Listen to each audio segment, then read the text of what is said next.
Okay, I'm going to start by welcoming everyone. Welcome. Nice to see all of you guys. Welcome to our class. This is our fifth and final day of our class where I'm going to be teaching you various things this morning. We're going to first do this meditation to realize non-self, which is what I taught you guys yesterday. So you get a chance to practice it this morning to give you guys kind of a ability to build up your tool belt. And remember, whether you choose to do this from this point forward is going to be unique to you and where you're at in your practice. You may or may not even be ready to integrate this into your practice at this point, but at least you'll have it as part of your tool belt when it is time. Remember, it's when you get to the jhanas that it's usually best to start doing this meditation. Then I'm going to teach you the 5 hindrances. These are the 5 obstructions that are going to stop you from getting to enlightenment. These are teachings from the Buddha, and I'm going to share with you the problem and then the solution so that as you're experiencing these hindrances or obstructions that you'll know how to overcome them, because more likely than not you're going to be experiencing all 5 of these hindrances.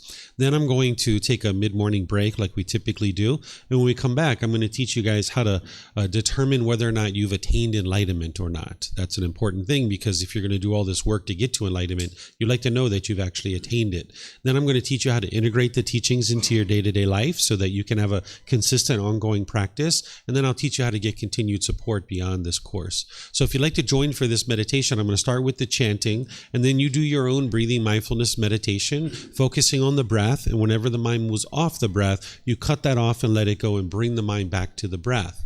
Then at some point, I'm going to come in with those affirmations of I am not the body, I am not the mind, there is no self, I do not exist, I am not the body, I'm not the mind, there is no self, I do not exist. And we're going to be saying those multiple times for each one. Then go back to breathing mindfulness meditation on your own, where you're focused on the breath, and anytime anything comes up, you're cutting that off and letting it go. Then we'll end with the chanting. So if you'd like to join, you're welcome to, and then you're welcome to chant along, and then I'll be back with the guidance for the meditation to realize non-self. Arahang Samma Sambuddho Bhagava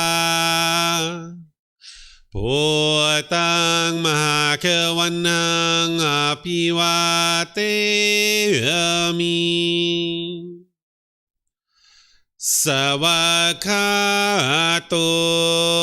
Bhagavata Tammo Dhammang namasami Supatipano Bhagavato Sāvaka Saṅkho Saṅghang namami Namo Tassa Bhagavato Arahato Samma Sambuddhassa Namo Tassa Bhagavato Arahato Samma Sambuddhassa Namo Tassa Bhagavato Arahato Samma Sambuddhassa Iti piso Bhagava Arahang Samma Sambuddho Vicacaranang sammuno Sakatoro kavitu Anuttaro purisa Dhamma sati satatawa manusrang Bhutto Bhagavati.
Continuing to breathe in through the nose and out through the nose. Repeat these affirmations in the mind on the out breath.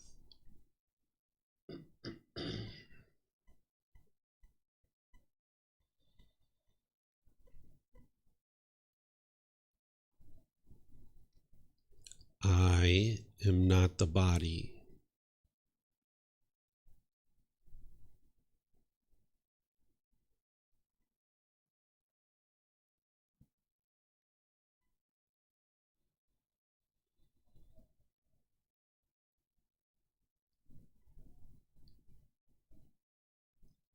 I am not the body.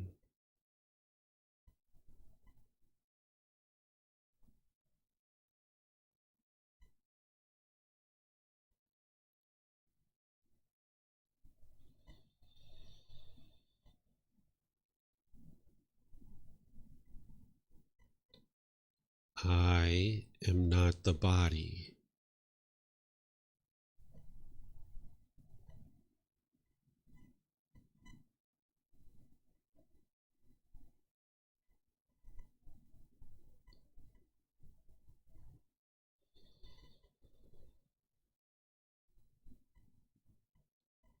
I am not the body.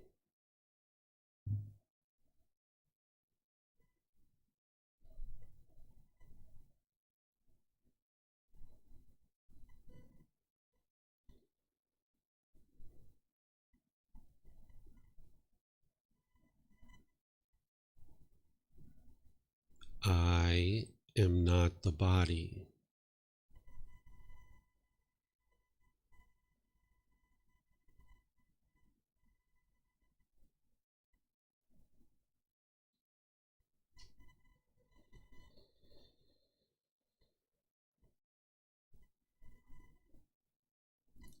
I am not the mind.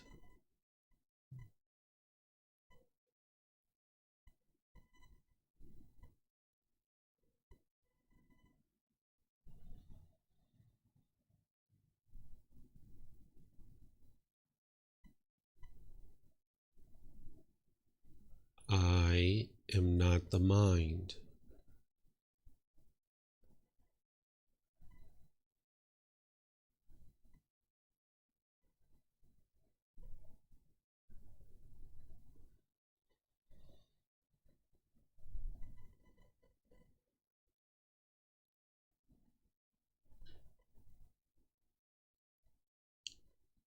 I am not the mind.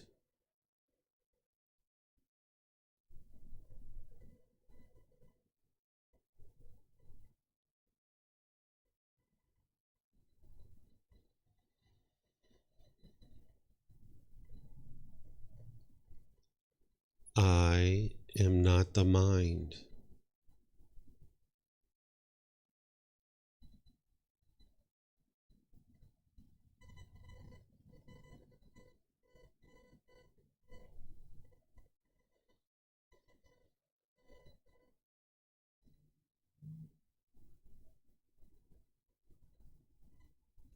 I am not the mind.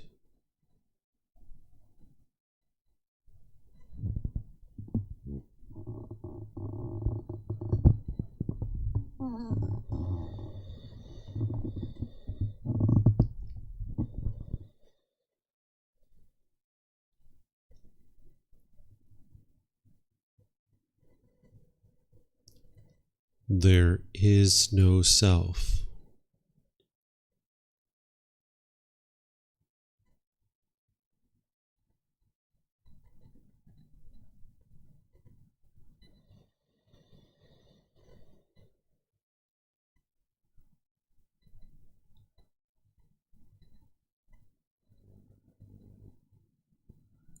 There is no self.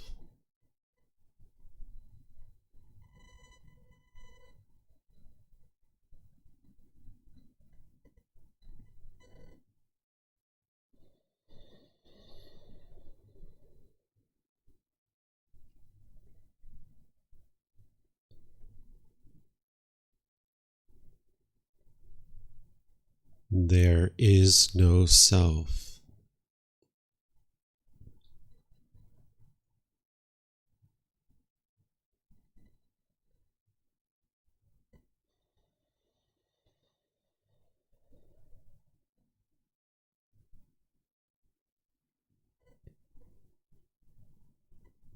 There is no self.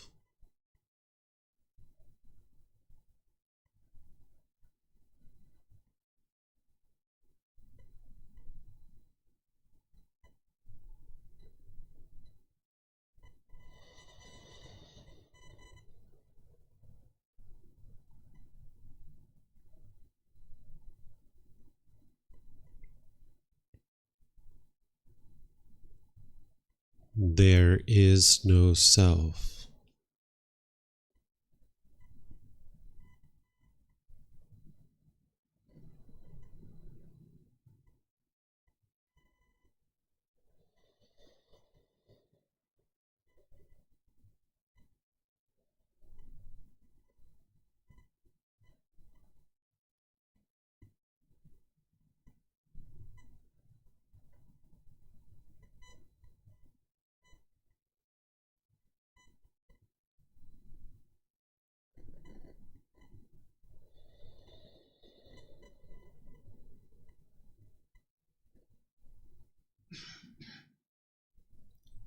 I do not exist.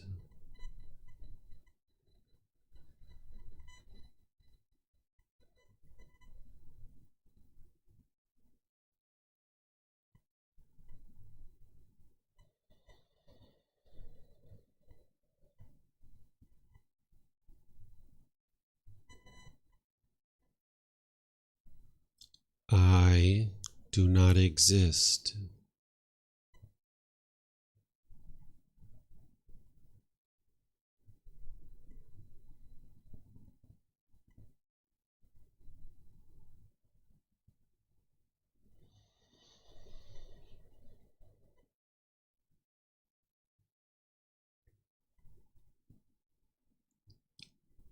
I do not exist.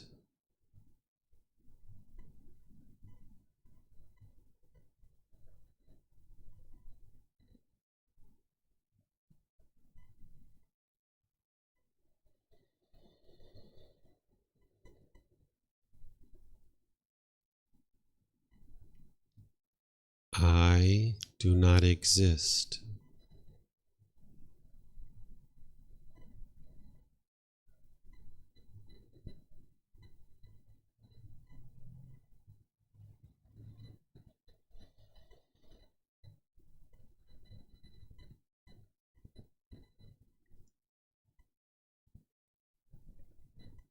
I do not exist.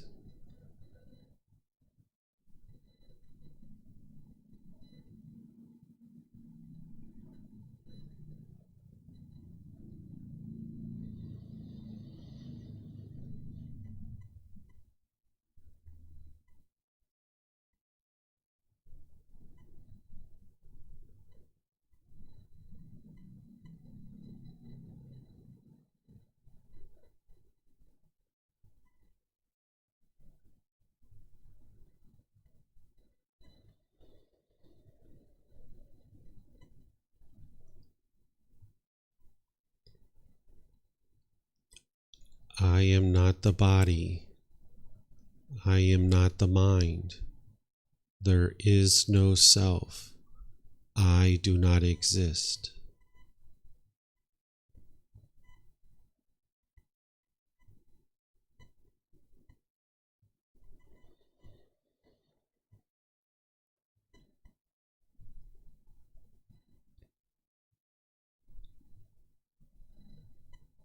I am not the body. I am not the mind. There is no self. I do not exist.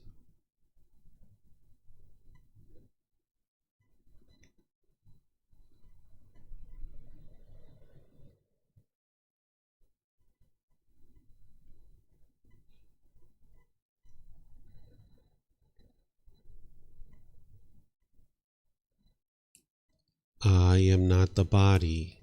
I am not the mind. There is no self. I do not exist.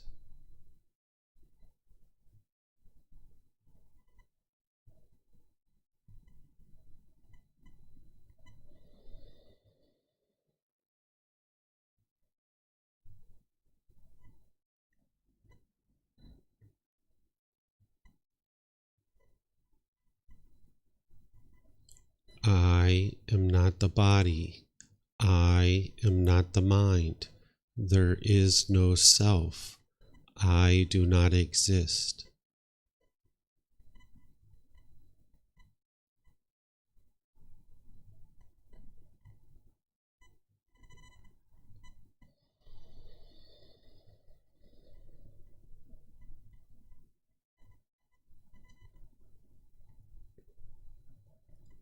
I am not the body. I am not the mind. There is no self. I do not exist.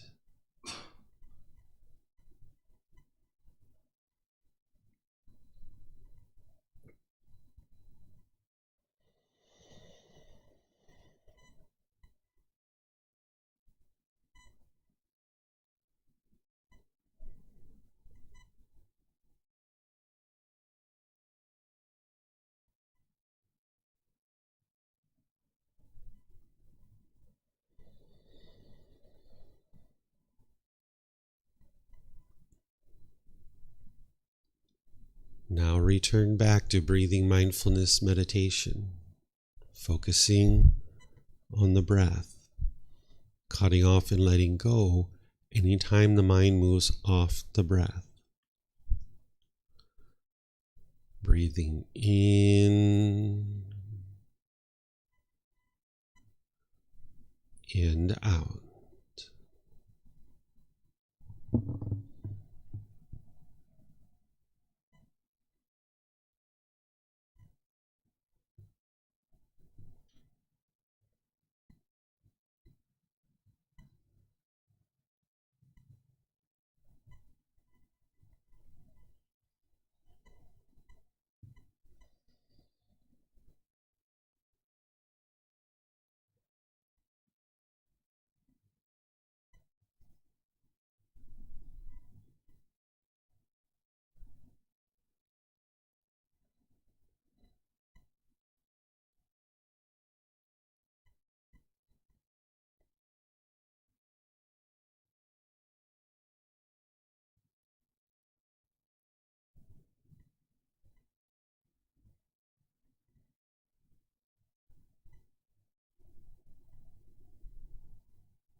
อะระหังสัมมาสัมพุทโธมหาเขวา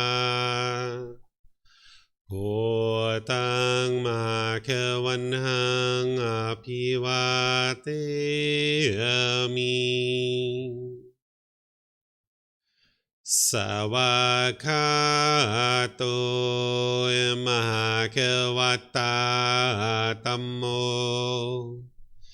ธัมมังนามัสสามิสุปฏิปันโนมหาเขวัตโตสาวกสังโฆสังฆังนามามิ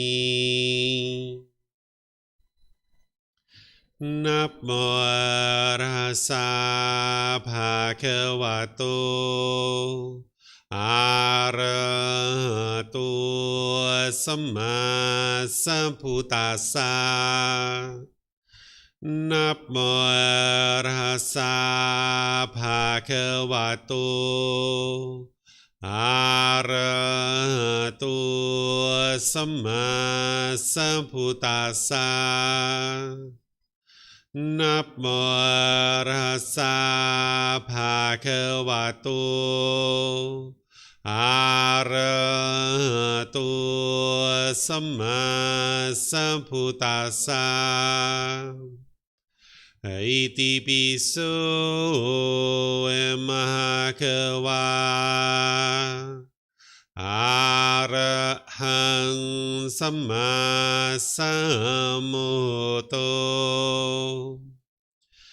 วิชาจารณังสัมมุโน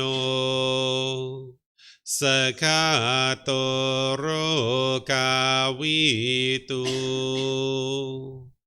อนุเตโรปุริสาดัมมาสติสัตตาตาวามนุสนังโหโตภะคะวะติ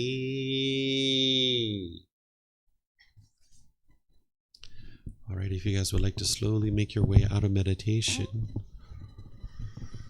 Once again, welcome to everyone. Nice to see everyone here this morning. Welcome to everyone joining us online as well. I'd like to just have a little chat with you here about meditation since we're coming to the close of our course, and just be sure you guys have an opportunity to ask any and all questions that you like about meditation. First off, this was another 30-minute meditation. So as I mentioned at the beginning of the course, I was going to be gradually building you guys up to 30 minutes per session. And that's what I've done throughout the course. So you can get a feel for what 30-minute meditation is like. You really shouldn't need anything more than 30 minutes per session. Sometimes you go to certain places where they're meditating 6 hours, 8 hours, 12 hours per session. This isn't sustainable. It's not something that you're going to be able to do long-term throughout your life. If you're meditating 30 minutes a session, 2 to 3 times a day, this is really all that you should need. In places where people think that the Buddha sat under a tree, he meditated, and he instantly got to enlightenment, you can see these really elongated meditation sessions. And if you're doing meditation the way that the Buddha taught, it's not really possible to meditate for that period of time of 10 or 12 hours. And you're not going to be able to integrate that into your life because you're going to need other things besides meditation to be able to get to enlightenment. That's why there's the entire Eightfold Path.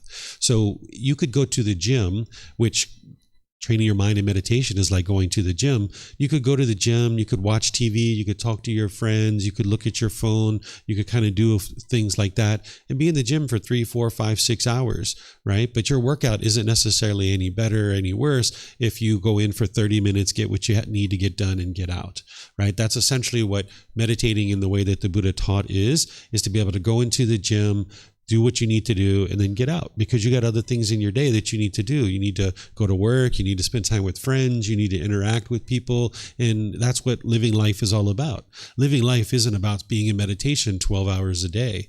That's not sustainable. It's not going to create the peaceful and joyful mind and the peaceful and joyful life, because you need to be out in the world accomplishing things that it is that you'd like to accomplish. So if you're meditating the way that the Buddha taught, where you're focused on the breath, and anytime the mind moves off the breath, you're cutting it off and letting it go and bringing the mind back to the breath, this is all you need to be doing for 30 minutes. And if you're doing it in this way, you're going to be pretty exhausted by the end of that. Where sometimes when people are meditating for really elongated periods of time, they're just kind of like meandering around. They're kind of looking at their thoughts. They're observing their thoughts. They're thinking about their day. This isn't actually what's going to lead to enlightenment, and this isn't what the Buddha actually taught. So you should only need 30 minutes of meditation 2 to 3 times a day. And remember, you gradually build your way up to that. It can take you 6 months, a year, even 2 years to build up to that, because it is so intensive to work with the mind in the way that the Buddha taught you. So I can count probably on one hand, maybe 2 hands, of how many times I've meditated upwards of 45 minutes to an hour to be able to get to the mental state that I'm experiencing today. So I know that you don't need these 6 hours, 10 hours, 12 hours worth of meditation. Now, people who choose to do that, that's up to them.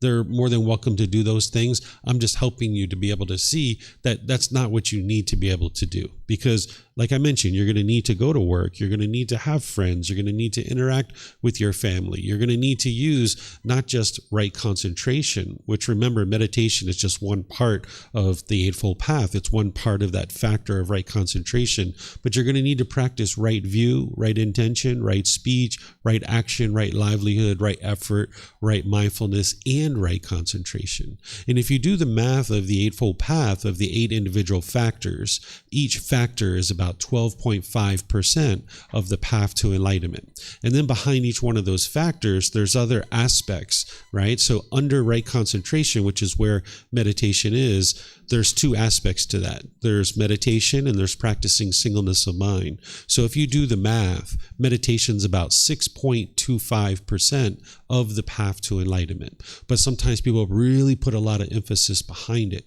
So remember, you need to expand your wisdom to understand that yes, meditation is important and it's an important component of the journey to enlightenment, but there's other things that you need besides meditation.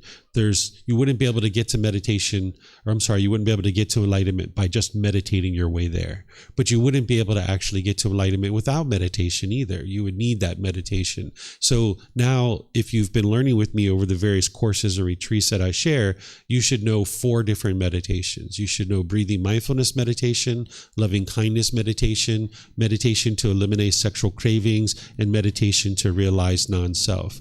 You would like your breathing mindfulness meditation to be your standard meditation that you're doing frequently, with loving kindness meditation in the morning. That's really helpful for you. And then in your afternoon and evening, you could be doing a different type of meditation, probably breathing mindfulness, but there's no harm in doing more loving kindness. Like if you got a phone call at 2 p.m. in the afternoon and you're noticing anger coming up, hey, do a loving kindness meditation. Don't allow the mind to dwell in that anger, because the longer you allow the mind to stay wired that way with the anger, it's just going to continue to do that. So you've got the breathing mindfulness meditation to eliminate craving, desire, attachment, and cultivate mindfulness and concentration. You've got loving kindness meditation to eliminate anger, hatred, ill will, and all those lesser versions like frustration, agitation, annoyance, even the slightest dislike. And it also will help you to cultivate the wholesome quality of loving kindness, or a genuine interest in seeing all beings be well. Then the meditation to eliminate sexual cravings is going to help you eliminate sensual desire and lust and longing, yearning for sexual contact. And it's going to help you to arise this unattractiveness of the body. And that's what's going to help you to knock down your craving for sexual contact. And when or if you're ever ready for that, it's available for you. It's a tool in your tool belt. As we talked yesterday, right now might not be the time that you're ready for that. You might have a question. Yeah, go ahead, Simon. Go for it.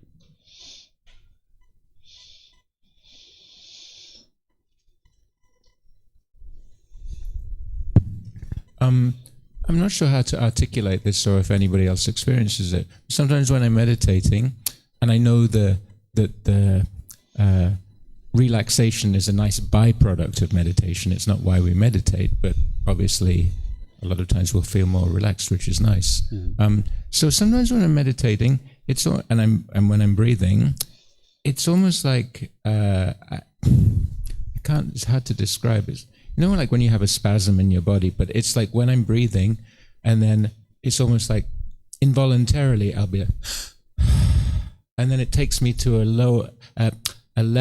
more relaxed level. It's a nice feeling. It's almost like something in my body is releasing a tension in my body. I don't know how to articulate it. Can you say something about that, please? Yeah, it's actually the mind letting go. It's not the body. It's the mind that's letting go, because the body doesn't have any ability to hold on to anything. So at that point, that's the mind letting go. And that's what's actually producing the relaxation. So even if you just have a regular meditation session without the occasionally, that's why the mind is more relaxed, because the mind's letting go. It doesn't have that craving, because those cravings, desires, attachments are going to pull the mind in all these different directions. And that's very exhausting. It's a big burden to carry around, chasing after all these external things. So when you're meditating, you're training your mind to be restrained and let go.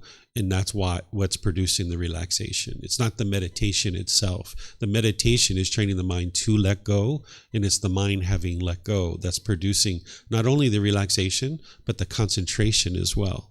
That concentration is coming from the elimination of cravings. So the meditation is like lifting the weight and just exercising the muscle, right? So you would like to be able to get to the point where you're regularly and frequently training your mind. And that's why frequency is more important than the duration. You'll notice that, like I was mentioning, 6, 8, 10, 12 hours of meditation isn't needed. That long, elongated time of meditation. And it's not practical to be able to do that throughout your life. So you only need to do that 30 minutes twice or maybe 3 times a day. And that frequency is what's going to keep the mind honed and refined. It's like tweaking the mind. So it's the mind letting go that's producing that. And that's what's happening when you're experiencing that. Your mind has let go in that situation. Yep.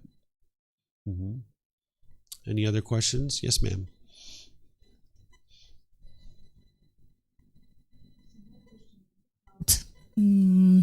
Like loving kindness meditation and realizing non-self, because in breathing meditation I understand that I just focus on the breath and let go of the thoughts. But what we just did, this was first time for me, realizing non-self, thoughts come up regarding this topic. So what does it mean I'm not the body, right? So then I'm like, oh, okay, so I have a body. So, so it just pulls the thought, and I'm wondering, should I go there or just, because otherwise I just don't go into non-self, I just have like, I don't know if should we analyzing this or not. You said also we could have this meditation on dying, but then you actually go into the thought a little bit. So I'm just, if you could give some guidance on this. Thank you. Yeah, there's never a time in meditation where you're analyzing anything in terms of what's going on in your thoughts. That's not what meditation's for. Sometimes people teach you to do that in your meditation. And if an individual is doing that, their mind isn't actually letting go. And that's the whole problem that the Buddha is helping you to be able to do. So sometimes people observe their thoughts, they invite their thoughts in, they welcome them, they look at them, they play with them. This isn't actually what's going to lead to the mind letting go and getting to the point where it's enlightened. So whenever there's any thoughts in meditation that come up, you let that go. You let that go. Let that go. That's what's actually going to help your mind to let go of not only your thoughts, but this particular meditation is training the mind to let go of this body, this mind, of being who you are as a person. So anytime that kind of stuff comes up, you would like to just let it go and don't give it any attention. Mm-hmm. Yep. Looks like you have a question.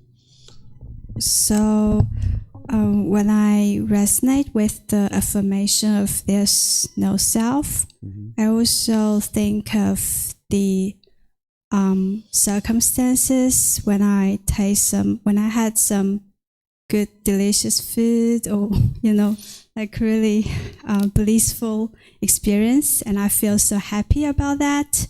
And I was like, oh, but there is an entity of, I don't know, it's me or but that makes me feel happy. And I feel like that is also a perception of the personal existence view. So like, how can I eliminate that thinking? Because I do feel happy, you know, when I meet somebody I like, or I had great food. So how can I eliminate that? Okay, so you need to have the wisdom to understand that I am not feeling happy, or me, you said me, I am enjoying that. It's not you that's enjoying it. It's the mind that's experiencing pleasant feelings, because there's no I here. But the mind, with its lack of wisdom of the universal truth of non-self and the personal existence view, that fetter, it will think that that is me. That pleasant feeling is me. I am experiencing this enjoyment, but it's not I that's experiencing that. It's the mind that's experiencing it. So you need to be able to see that it's the mind. And right now might not be the time, again, for you to be able to use this, but eventually you're going to need to be able to get to the point where you can see the body is one thing and the mind is something completely different. These are two different things, and neither one of them are me. It's not me. They're two completely different entities. And where people start to notice this is if you do breathing mindfulness meditation for long enough and you develop that practice, oftentimes people experience this separation of the body and the mind, where you can have experiences where it's like you're sitting in the, or not you, but you know, there's this mind that is essentially looking down on itself. You can observe this being from afar. So even though you're sitting in meditation with your eyes closed, it's like you're sitting in the corner looking down at yourself, even though there's no self. We just need to use these words in order to be able to explain what I'm talking about here.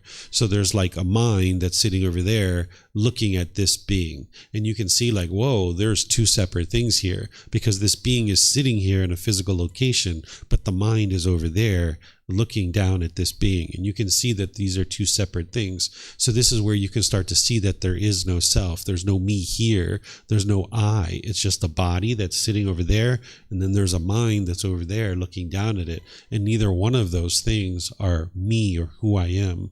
But you need to be able to have these experiences to be able to see it for yourself. So more and more what you would like to be able to do is use that disassociation that I talked about, where it's not I am enjoying this chocolate cake, it's the mind is experiencing enjoyment, right? That's what's really occurring. Or the mind is experiencing a happy feeling.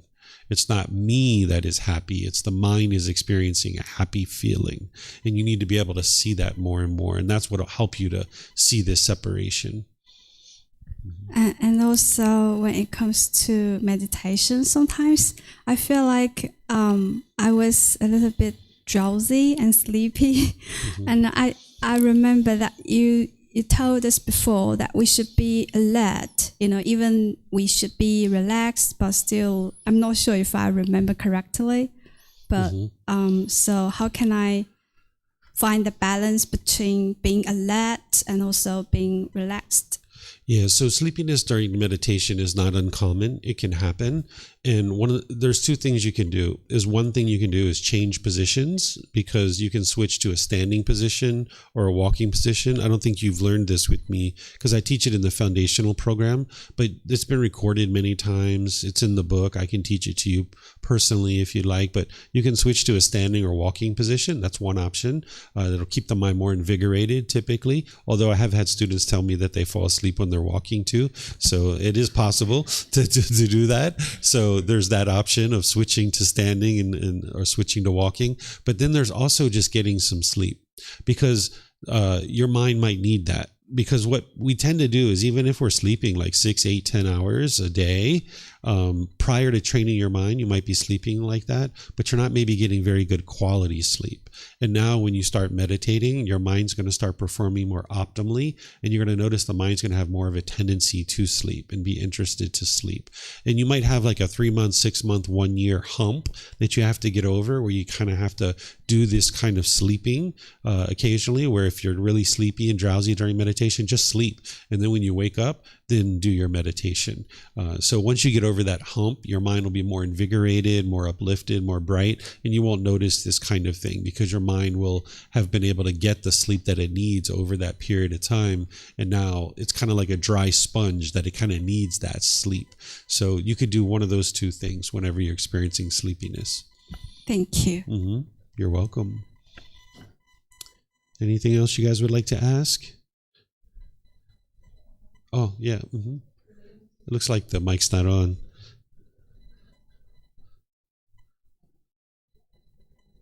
Hello. Yeah. So regarding sleep, actually, I'm the opposite of what I struggle with. And during meditation, even, it helps. I find that I have quite a monkey mind. So do you have any advice for individuals like this who really struggle to bring your thoughts back to the breath? Yeah, you need more practice. Practicing 2 to 3 times a day for 30 minutes or more, and practicing the way that the Buddha teaches, which is focusing the mind on the breath, and whenever it moves off, cut it off and let it go and bring the mind back to the breath. You're going to need to accumulate enough benefits, because oftentimes when people start, sometimes I hear from people, they're like, oh, I'm so bad at meditation, I'm not going to meditate because I can't focus on the breath. It's like, no, that's exactly why you need to meditate. So if you're noticing a lot of thoughts in your mind, rapid thoughts, that's very normal for someone who's first getting started. But after you accumulate enough benefits over multiple months and years, you'll notice that your mind will have longer and longer gaps of peacefulness and stillness and quietness between your thoughts, not just in meditation, but outside. But you need to accumulate enough of the benefits to be able to do that. So just stick with it. Don't get discouraged. Just realize that's part of the process. And it is a beneficial massage or meditation, even when you are having lots of thoughts, because if you notice by the end of your meditation, like, whoa, the mind's really busy, there's a lot of thoughts in there. That's mindfulness. And that's what one of the wholesome qualities that you're cultivating during your meditation is, to have awareness of your mind. So if you get to the end of your meditation, you're like, whoa, this mind is super busy. Wow, that was such a beneficial meditation because you had mindfulness all the way throughout your meditation. So now it's just a matter of accumulating enough benefits of training your mind to let go. So it's not just the meditation, though, that's going to help you cut off your thoughts. So you're going to need the meditation, but you also need to practice generosity. You may or may not have been taught this yet, where you're giving and sharing more than is strictly required in any given situation, such as your time, effort, energy, and resources, without any expectation of anything in return. So by sharing and living open-handedly, it's training the mind to let go. So if you're only meditating and you're not doing this, then it's not working together. You need both of these two practices to train the mind to let go. You need to be joyful in giving and sharing in order to enhance the quality of your mind. And then there's an entire path. I don't think you were here on Tuesday or Monday when I was teaching the Eightfold Path. It's been recorded many times. It's in our books, and all this stuff is available to you at no cost if you would like to get access to all these things. But there's other factors besides just meditation. That's what I was kind of alluding to when I was talking there for a bit. Because if you are only meditating and that's it, your mind's not going to fully let go. You need to meditate, you need generosity, but there's other factors of the Eightfold Path that's also going to train the mind to let go, in terms of like right intention, right speech, right action. All these different things are there. Right effort. If you don't know what these things are, it's important to understand them through the original words of the Buddha, his true teachings, which I have in these books. And in all the classes and courses and retreats that I share, it's based on the original words of the Buddha, so you can learn the entire path. Because like I mentioned, a lot of people put a lot of emphasis on meditation, and it's important, but if you weren't doing all these other things, then you're not kind of hitting the mind and approaching it in all these different angles. It's only kind of like one thing that's going in. You need the meditation, you need the generosity, you need all the other factors like right speech, right action, right livelihood, you need right effort, right mindfulness, you need all of these things to be focused in on the mind. And then that's what's going to accumulate the benefits of being able to let go. Thank you so much. Very valuable. Yeah, you're welcome. Yeah. Did you get another good mic today?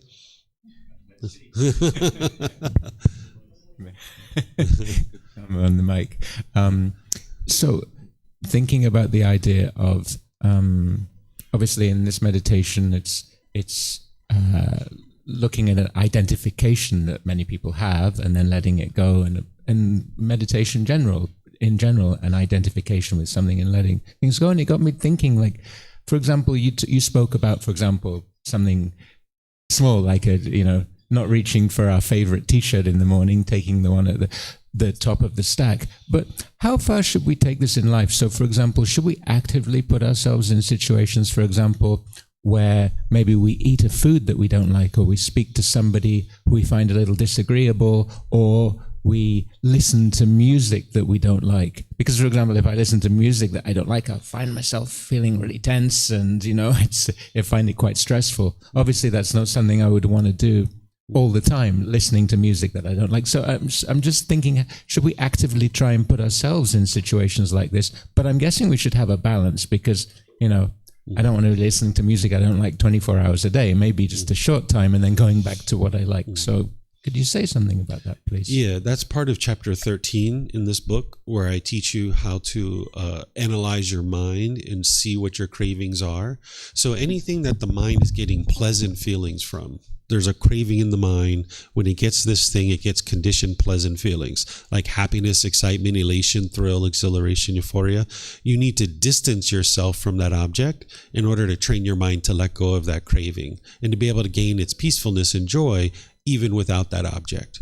Anything that the mind is repulsed by or has aversion towards, you need to actually expose the mind to that thing in order to train it to let go of its attachment, its craving, because the mind is trying to push this thing away and it's not comfortable having it in its life, music, food, things like this. So by exposing the mind to it, having contact with that music or that food, now your mind has to let go of that craving, desire, attachment.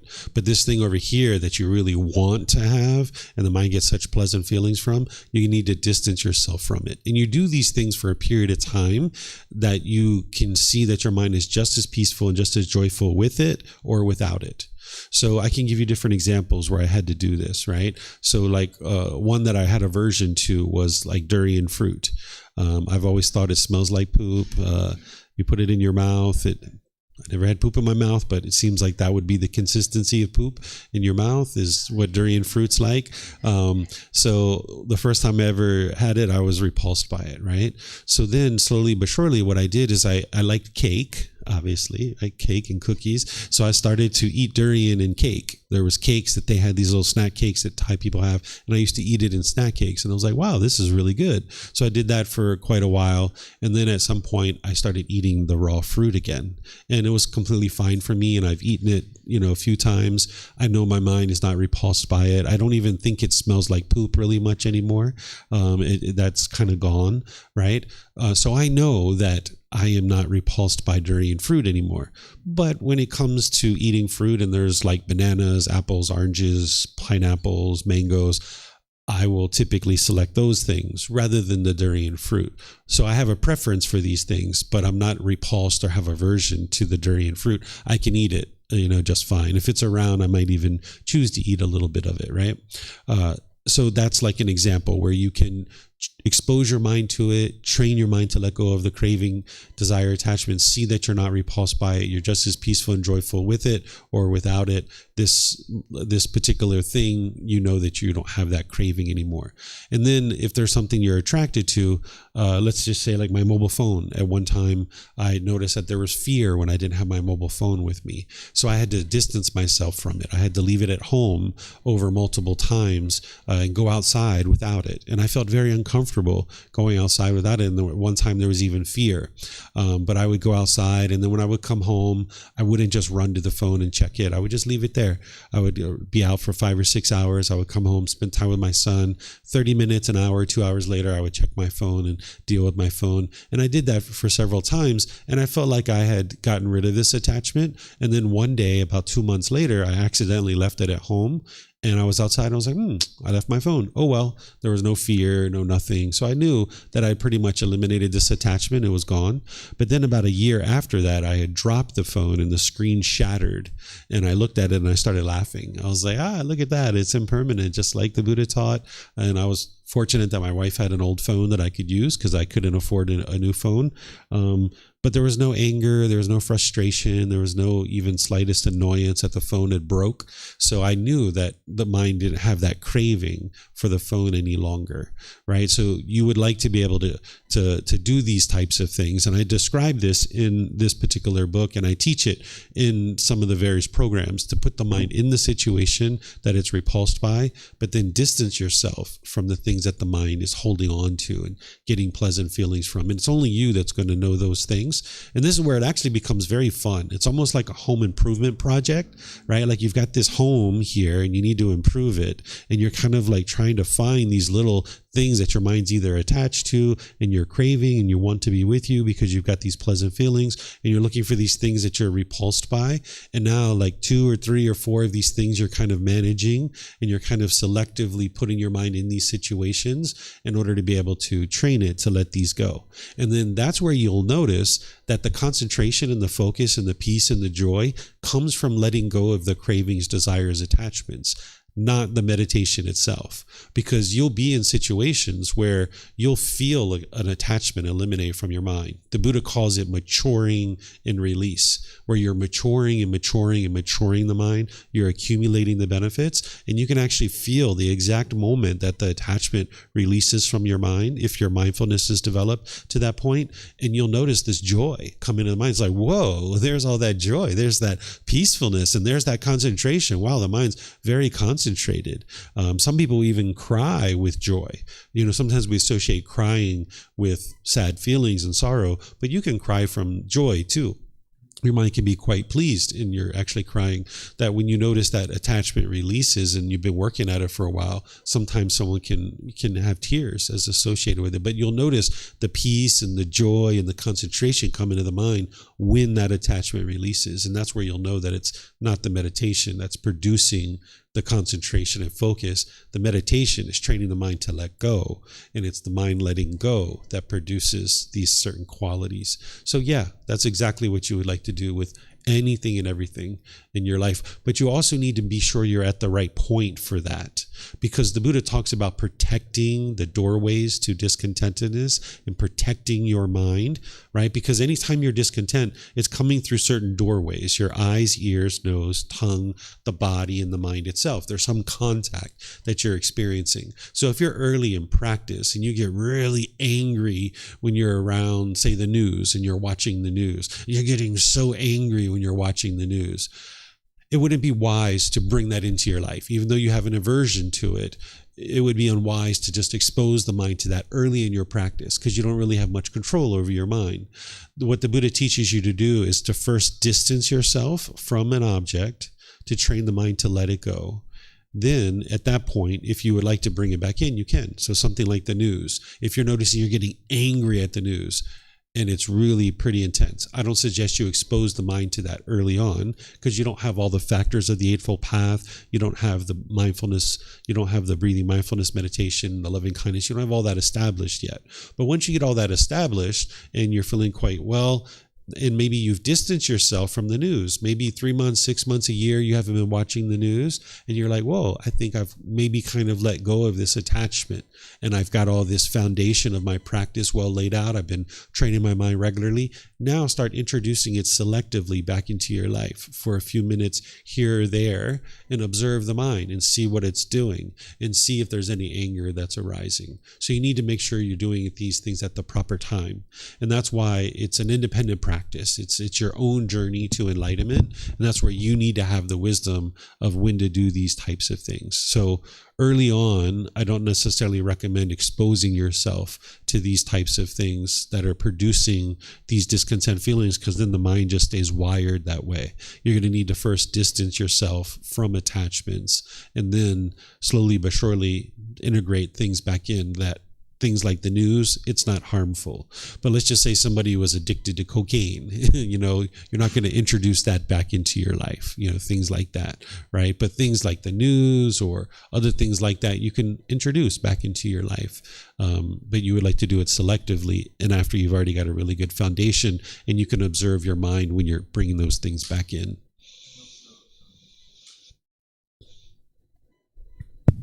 To take the durian example, was something that you were not keen on, and so you gradually introduce it. But I guess, am I right in thinking that's the key? You're not going to go and every time you eat fruit, it's going to be durian, obviously. Mm-hmm. But it's okay to have a preference, like you said. And also in terms of like the middle way. Say if it was take music for example. It's not like, okay, I'm not keen on this music. I'm going to try and change my feeling so it doesn't bother me. You're not going to listen to that music 24 hours a day. You'll maybe say, okay, 10 minutes of this, and then I'll go back to what's my preference, because it would be pretty extreme to try and, I guess, condition the mind by going all in, and that would be too much, wouldn't it, I think? Yeah, so you need to be careful, because the ego, the mind is going to be there trying to convince you that you're more enlightened than you really are, and the cravings are going to want to pull you in one direction. So even though by the time you get to enlightenment, you will have certain preferences, you will have already tested your mind in all these other situations. So if you prefer, I don't know, hip-hop music, I'll just say, right, and say you despise heavy metal music, it's not like you listen to it once for 10 minutes and you're like, all right, I'm never going to listen to that again, right? And now I'm going to just listen to my hip-hop music, right? You would like to do this multiple times just to be sure you can be just as peaceful and joyful when you're hearing that heavy metal music, that your mind's not avoiding it out of saying, oh, well, I just prefer this kind of music. Like I can listen to that, and I've listened to it before, but I just prefer this. But you'd like to expose the mind to it multiple times just to be sure that, yeah, you can be just as peaceful with that heavy metal music. And yeah, sure, you have a preference for this hip hop music, and that tends to be what you listen to. But occasionally when you hear this, you're completely fine with that too. And you know that because you've tested it and you've seen the mind in that situation. And maybe you've even been out in the world where someone pulled up next to you with heavy metal music and you were just as peaceful and joyful during that time. You didn't see any frustration or the slightest annoyance. And this is where you need to be really objective with your own mind, and don't be complacent to just allow the mind to trick you into thinking that you've let go of a craving when you really haven't. And this is one of the things that a teacher will do when you're around a Buddhist teacher, is as we start to learn some of your cravings, desires, attachments, we will kind of do things skillfully to expose your mind to certain things so that you have an opportunity to ensure that your mind has let go. And we do this with loving kindness and compassion for our students. Mm-hmm. Mm-hmm. Yep. Okay. All right. I'm not seeing any other questions. No? Okay. Let me see online. Do we have anything? Yeah, I don't see anything online. So, okay. So let's move to our topic for this morning, which is the 5 hindrances, removing obstructions to your enlightenment. There's 5 things that the Buddha taught that are obstructions or hindrances to your enlightenment, because everything else that he's teaching you is how to get to enlightenment, but he also teaches you these 5 things that are going to stop you from getting to enlightenment, because if you understand what these are and you understand the solutions, you can overcome them, right? Because there's solutions to all of these things, because they're not permanent, but you may encounter these at different times in your journey to enlightenment. You're going to see some similarities to the 10 fetters. If you have studied the 10 fetters and you know what those are, there's, out of the 5 hindrances, 4 of them are actually fetters. And then one of them is not a fetter, but it's definitely an obstruction. So I'm going to teach you what these are and how to overcome them. And then, like always, you guys are welcome to ask any and all questions that you like. And if at any point you're noticing any of these hindrances, you'll know the solutions to them. And I'm pretty confident that you're going to experience all of these at some point. You may even be experiencing some of these now. So here's some words from the Buddha, just where he's introducing the 5 hindrances. So you'll at least have confidence that what I'm teaching you is from the Buddha. He talks about the 5 hindrances in multiple locations, but this is just where he's introducing them. So you'll have confidence that, yeah, he did actually teach this. So he says, monks, there are these 5 hindrances. What 5? The hindrance of sensual desire, the hindrance of ill will, the hindrance of complacency, the hindrance of restlessness and worry, the hindrance of doubt, These are the 5 hindrances. This Noble Eightfold Path is to be developed for direct knowledge or experience of these 5 hindrances, for the full understanding of them, for their complete destruction, for their abandoning. And whenever you see a reference like this is what takes you back to the original source text of the Pali Canon. You can look this up. So I provide this when I'm teaching so that you guys don't have to believe what's on here. You can actually go see it for yourself. Because remember, everything I teach is not based in belief. I would like you to have the information to be able to go see for yourself. So these 5 hindrances, what the Buddha is saying is it's the Eightfold Path that's going to help you eliminate these, because that's the foundational teaching. So in this particular discourse, he's saying, hey, make sure you're practicing the Eightfold Path, because that's what's going to lead to the elimination of these 5 hindrances. But it's always important that you don't take the teachings of the Buddha in isolation. Sometimes people see one discourse and they're like, it's the Eightfold Path that'll eliminate the 5 hindrances. Yes, that needs to be underway, but there's other discourses where the Buddha talks about the 5 hindrances, and he gives you other solutions besides the Eightfold Path, right? So it's not just in one discourse that he's giving you 100% of everything you need in order to solve that particular problem. In this particular discourse, he's saying, yeah, make sure you have the Eightfold Path underway, but then in other discourses, he talks about things like the 7 factors of enlightenment that are needed in order to be able to eliminate the 5 hindrances. So there's multiple tools that you would have in your tool belt in order to be able to eliminate the 5 hindrances. The Eightfold Path is a foundational one. So you could say anything on the path to enlightenment. You could say this same thing, that the Noble Eightfold Path is essentially the solution. But then when you look at other discourses, you're going to see that he offers other solutions beyond the Eightfold Path. So what I'm going to do is help you guys to understand these 5 hindrances by just introducing to you what they are, but then I'm going to teach you the 7 factors of enlightenment, because you're actually going to need the 7 factors of enlightenment, but you also need the Eightfold Path in order to eliminate these 5 hindrances. So the 5 hindrances have similarities to the 10 fetters, as I was mentioning. It's through learning and practicing the Eightfold Path to eliminate the 10 fetters, including the 7 factors of enlightenment, that will actually eliminate the 5 hindrances. You need both of these teachings, the Eightfold Path and the 7 factors of enlightenment. What you're going to notice is oftentimes the teachings of the Buddha are pointing to each other. There's kind of overlap between his teachings. This is the way that he taught. There's like this layered approach that he has. So like, for example, the 3 universal truths, the 4 noble truths, the Eightfold Path, the 5 precepts, these are all interconnected teachings.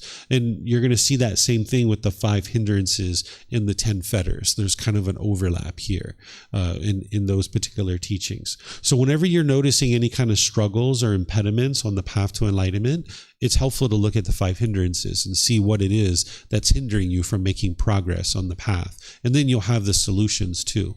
And by the way, I don't think I've mentioned this in this course, but all these slides that I'm using here, they're on our website. You can download them for free as a PDF. All of our resources and everything that I share, it's all available at no cost. You just go to our website, buddhadailywisdom.com, click on free books. You'll see all the books. You'll see all the posters. You'll see all the slides, the PDFs. You'll see everything that I share. It's all right there for you. Okay, so you'll be able to have these types of information. So first, I need to teach you the 7 factors of enlightenment, because the solutions to the 5 hindrances are going to oftentimes be coming from this particular teaching. You already learned the Eightfold Path on Monday, for those of you guys that were here. And if you weren't here, you can learn that because it's been recorded and documented in many different places that I share teachings. But you need to know the 7 factors of enlightenment, because this is a tool to fine-tune the mind. By the name of this, sometimes people think this is to determine if you are enlightened or you aren't enlightened, but that's not actually the case. It's actually a tool to fine-tune the mind. So if you were having like a big raw piece of wood and you were trying to make a sculpture, you would probably first get out your hatchet or your axe and start chunking off some big chunks of wood. And then at some point after you do that for a while, you might get out another tool and another tool and another tool. And then eventually you might get out like a little razor blade in order to put in like the eyelashes and the wrinkles and the stuff like this. And this fine tool is going to help you to kind of fine-tune your sculpture.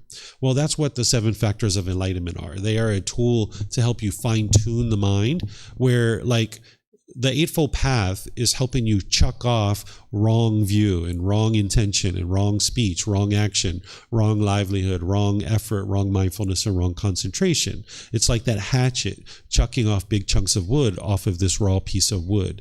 But then you use these other tools to come in and kind of fine tune the sculpture, because that's what you're doing, is you're creating this better and better human being. That's what you're doing on this path, is you're allowing this being that you are to become a better and better human being. So this is that fine tool that goes in and fine tunes the mind. So this first factor is called mindfulness, and this is the same mindfulness from the Eightfold Path because of that overlap of the teachings of the Buddha. What you learn in the Eightfold Path about right mindfulness is that it means awareness of mind, that you need to have this general awareness of what's going on in your own mind. You need to see the wholesome qualities, you need to see the unwholesome qualities, you need to have that general awareness. And that's where people tend to hang out for a few months, where you're just building that general awareness. But then in more detail, there's the 4 foundations of mindfulness that you're ultimately going to need to develop. Now, oftentimes when people are using this word mindfulness in modern day, they're not using it in the way that the Buddha used it. But you would like to get closer and closer to what the Buddha taught, because oftentimes what you're going to hear people say is, can you mindfully carry this glass of water to the table? Well, in that case, all they're doing is replacing the word careful with mindful, right? So what they're really saying is, can you carefully carry this glass of water to the table? That's not the mindfulness that the Buddha is talking about. If people would like to use it in that way, that's up to them. But you would like to be able to understand what mindfulness means is awareness of mind. You need to be aware of your thoughts, your ideas, the wholesome qualities, the unwholesome qualities, because that's what's going to allow you to then apply right effort to eliminate the unwholesome qualities out of your mind and cultivate the wholesome qualities. So initially, you like to just understand mindfulness as awareness of mind. But then in more detail, you need to understand those 4 foundations of mindfulness. Being aware of the bodily sensations, the feelings, the condition of the mind, and the mental objects. The bodily sensations that we're talking about is like the early warning system that your mind is experiencing, that's alerting you that you're about to become angry or frustrated or bored or lonely or jealous, or even those pleasant feelings like happiness, excitement, elation. There's going to be some bodily sensation. With anger, it's typically tingling in the body, tightening in the chest, tightening in the throat, heat in the face, pressure in the skull.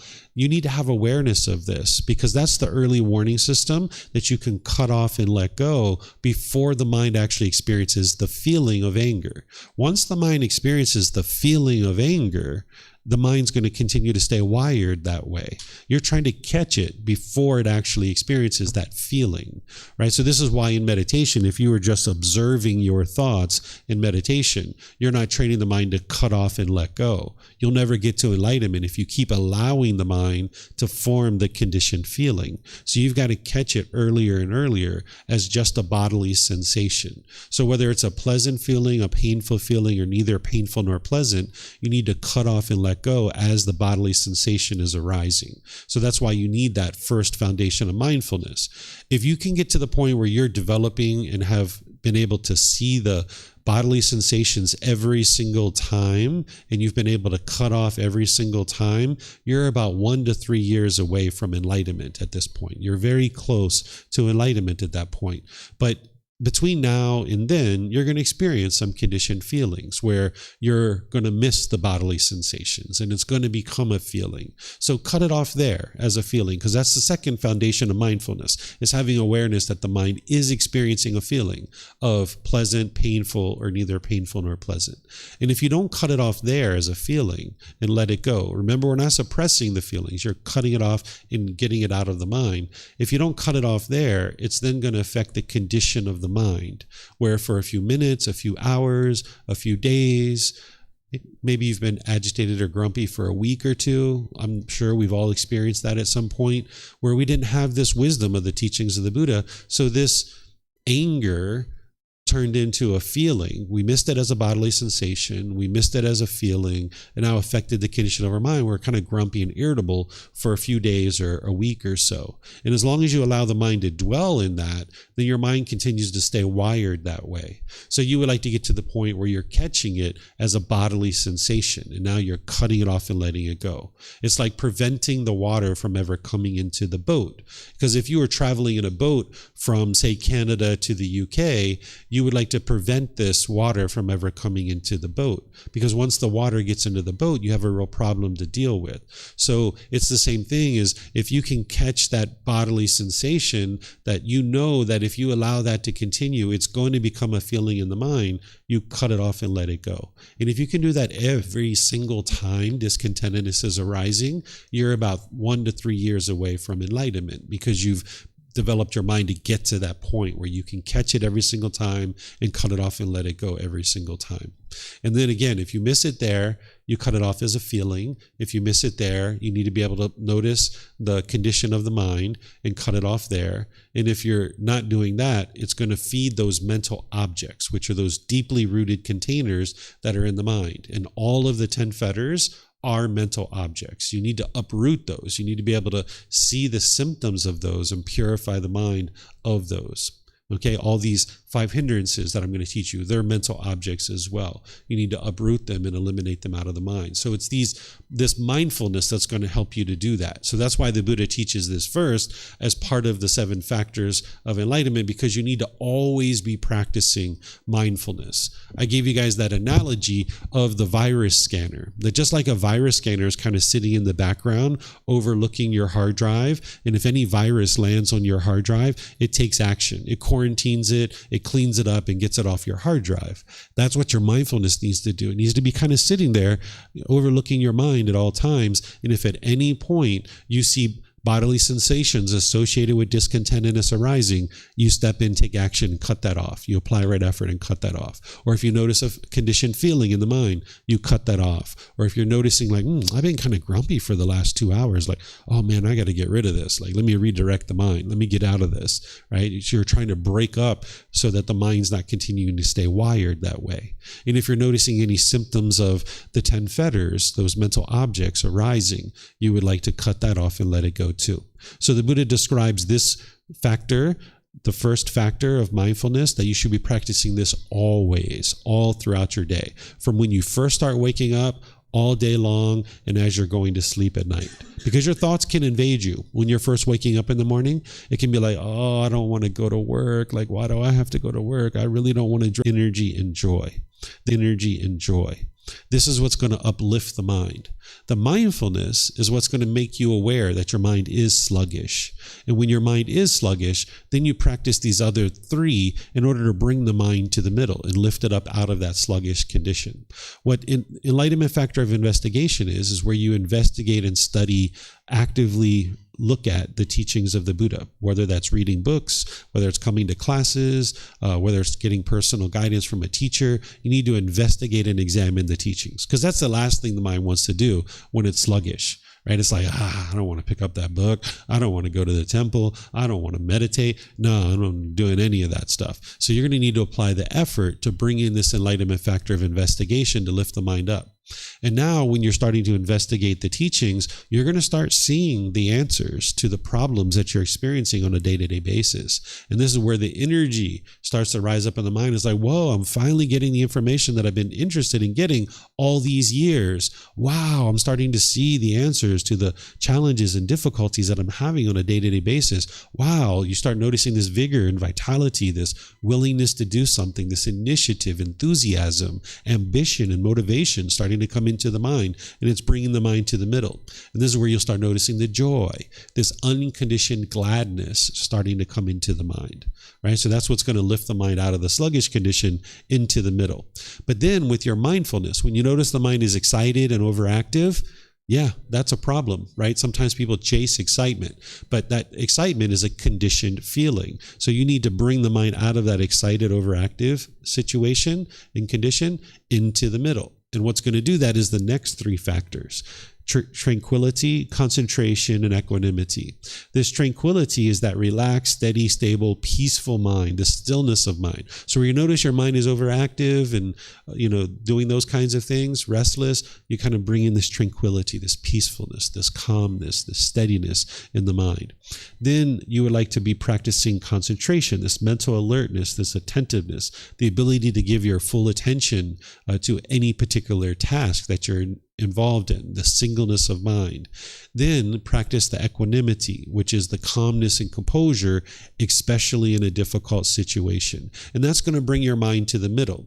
And that's that analogy that I gave you with the piece of wood and the steel rod. If you're dragging that back and forth, at the beginning, your steel rod's going to bounce around a lot because there's not a groove there, right? But if you grind this steel rod back and forth on the wood long enough, you're going to get a groove going. And then when it pops out, either to the excited state or an overactive, or to the sluggish and dull state, you notice that it's popped out, and now you use this to bring it back to the middle. And now it stays there for a few minutes or a few hours, and you're grinding and you're getting a deeper and deeper groove, right? If you do this enough, eventually you're going to get such a deep groove that the mind won't pop out, that the mind is just always there in the middle. So it's your mindfulness that's going to alert you that your mind is either sluggish and dull and lethargic, or overactive or excited. And then if you have this tool belt, you'll know what you need to do. If you're noticing the sluggishness, investigation, energy, and joy, and that'll bring it to the middle. Now you can do that for a while. If you're noticing the mind is overactive or, in this excited condition, then you bring in the tranquility, the concentration, the equanimity, and now your mind can stay in the middle. Okay, so let me give you an example, and I think some of you guys have heard this before, of how you would apply this, and because now I just taught it to you, but now let me show you how you apply it. Say you're going about your day, you're doing all your stuff, you're having a good old time. Next thing you know, you get a phone call, and someone says, "Hey, mom's been in a terrible car accident. She's being rushed to the hospital, and she's in the back of an ambulance." If you notice your mind, oh my goodness, and your mind jumps and it goes into so, hold on a second, that's your mindfulness. You notice that your mind is going in this overactive state. Tranquility, concentration, equanimity, right? Calmness and composure. Let me calm down here. Right? Mom's in the back of an ambulance. You know what? That's the best place for her, right? She's got these emergency medical technicians helping her. She's about to arrive to the hospital with all this sophisticated equipment and doctors and nurses. Let me calmly make my way to the hospital so that I can talk with the nurses and doctors and start making some decisions that will help her. Now calmly make your way to the hospital, right? So you need to use that mindfulness to see your mind going, and then boop, nope, not going to let you do that. Come back here. Because the longer you allow it to sit there and do that, it's just going to stay wired that way, right? But now on the other side, say you're going about your day, you're feeling dull and lethargic, you're dragging your feet, you're like, I just want to do nothing. And maybe you need to do that sometimes, right? Like maybe you need to go home and just spend a few hours sitting on the couch or laying in bed or watching TV or surfing the social media. Sometimes you need to do that kind of stuff. But let's just say it's hour upon hour, day upon day. You would like to catch it as soon as possible and notice like, whoa, hold on a second. I'm spending all this time just indulged in this kind of like sluggish activity where my mind's not really being productive in anything. Let me get out of that. Let me start reading some books. Let me start going to the temple. Let me start meditating.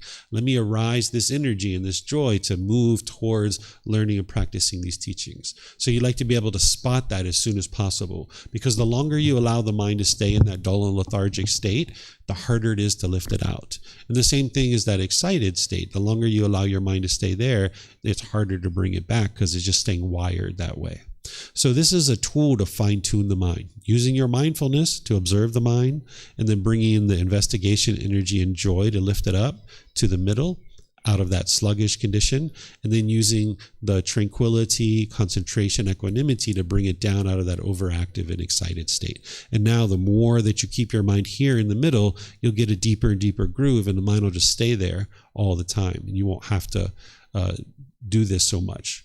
Getting to enlightenment, there's a lot of effort involved, but it's a solution, the final solution, the permanent solution. There's a lot of effort to get your mind to the enlightened mental state, but once it's there, it's effortless. You'll be able to practice these teachings with ease. So you're going to need to put in this work to get the mind there. But then you'll get that nice groove and it'll just stay there all the time. So do you guys have any questions on this before I teach you how to use them with the 5 hindrances? So with the positive feelings, right? Let's say we work so hard even to learn how to meditate, and it's easier for us and it brings joy. Is it something wrong? Because, I'm just wondering, because we want to find this middle way somehow. So how much of your excitement you should, not even based on like, oh, I'm getting this lovely food, but just even generally healthy, I'm well, and I can. Yeah. Okay. So you need to be able to see with your mindfulness the difference between a conditioned pleasant feeling and an unconditioned mental state. These are two different things. Whenever I talk about joy or gladness or cheerfulness, I'm talking about this unconditioned mental state that the mind has where it's bright and it's uplifted, not based on any condition, right? But if you're noticing excitement is a conditioned feeling. The mind is now excited because of something. That's part of the problem, right? Because as long as you allow the mind to get excited because of something, when that thing is no longer there, because it's impermanent, your mind's going to move to the painful feelings of the sadness, anger, frustration, or what have you. So if you get excited because your bank account balance is here, when it goes here, you'll be sad and frustrated. If you get excited because it's sunny outside, then when it's raining, you'll be sad and frustrated. If you get excited because you're with your daughter, when you're away from her, you'll be sad or missing her or lonely or bored, right? So whenever you notice your mind going to that excitement, you need to cut it off and let it go. That's the conditioned feeling. And you need your mindfulness to be able to see that that's what it's doing. But that's different than the enjoyment that you would like to get to, the cheerfulness where, hey, I can enjoy my time with my daughter. This is so fun. We're having a great time, or whatever it is that you do in your day-to-day life. I suspect you really enjoy spending time with your daughter, right? So yeah, this is really great. This is really fun. But when I'm away from her, that's fun too. And I can enjoy that too, right? And that's what you would like to get to, where you can enjoy all of these things. Whereas if you can only have fun when you're with your daughter, that's the excitement that now when you're not with her, you'll feel lonely or bored or missing her or sad or frustrated or what have you. So whenever you see your mind getting excited because of something, that is the conditioned excitement. And that's what you're looking to eliminate, is the conditioned pleasant feelings, because that's temporary. So it's ultimately dissatisfying because the mind can only be happy when it's getting that thing. But what you would like to get to is the permanent joy, the permanent happiness, the permanent gladness and cheerfulness. And you won't ever get to that if you keep holding on to the temporary pleasant feelings. So you would like to cut off these conditioned pleasant feelings so that now your mind can just always be happy and joyful no matter what's going on around you. Mm-hmm.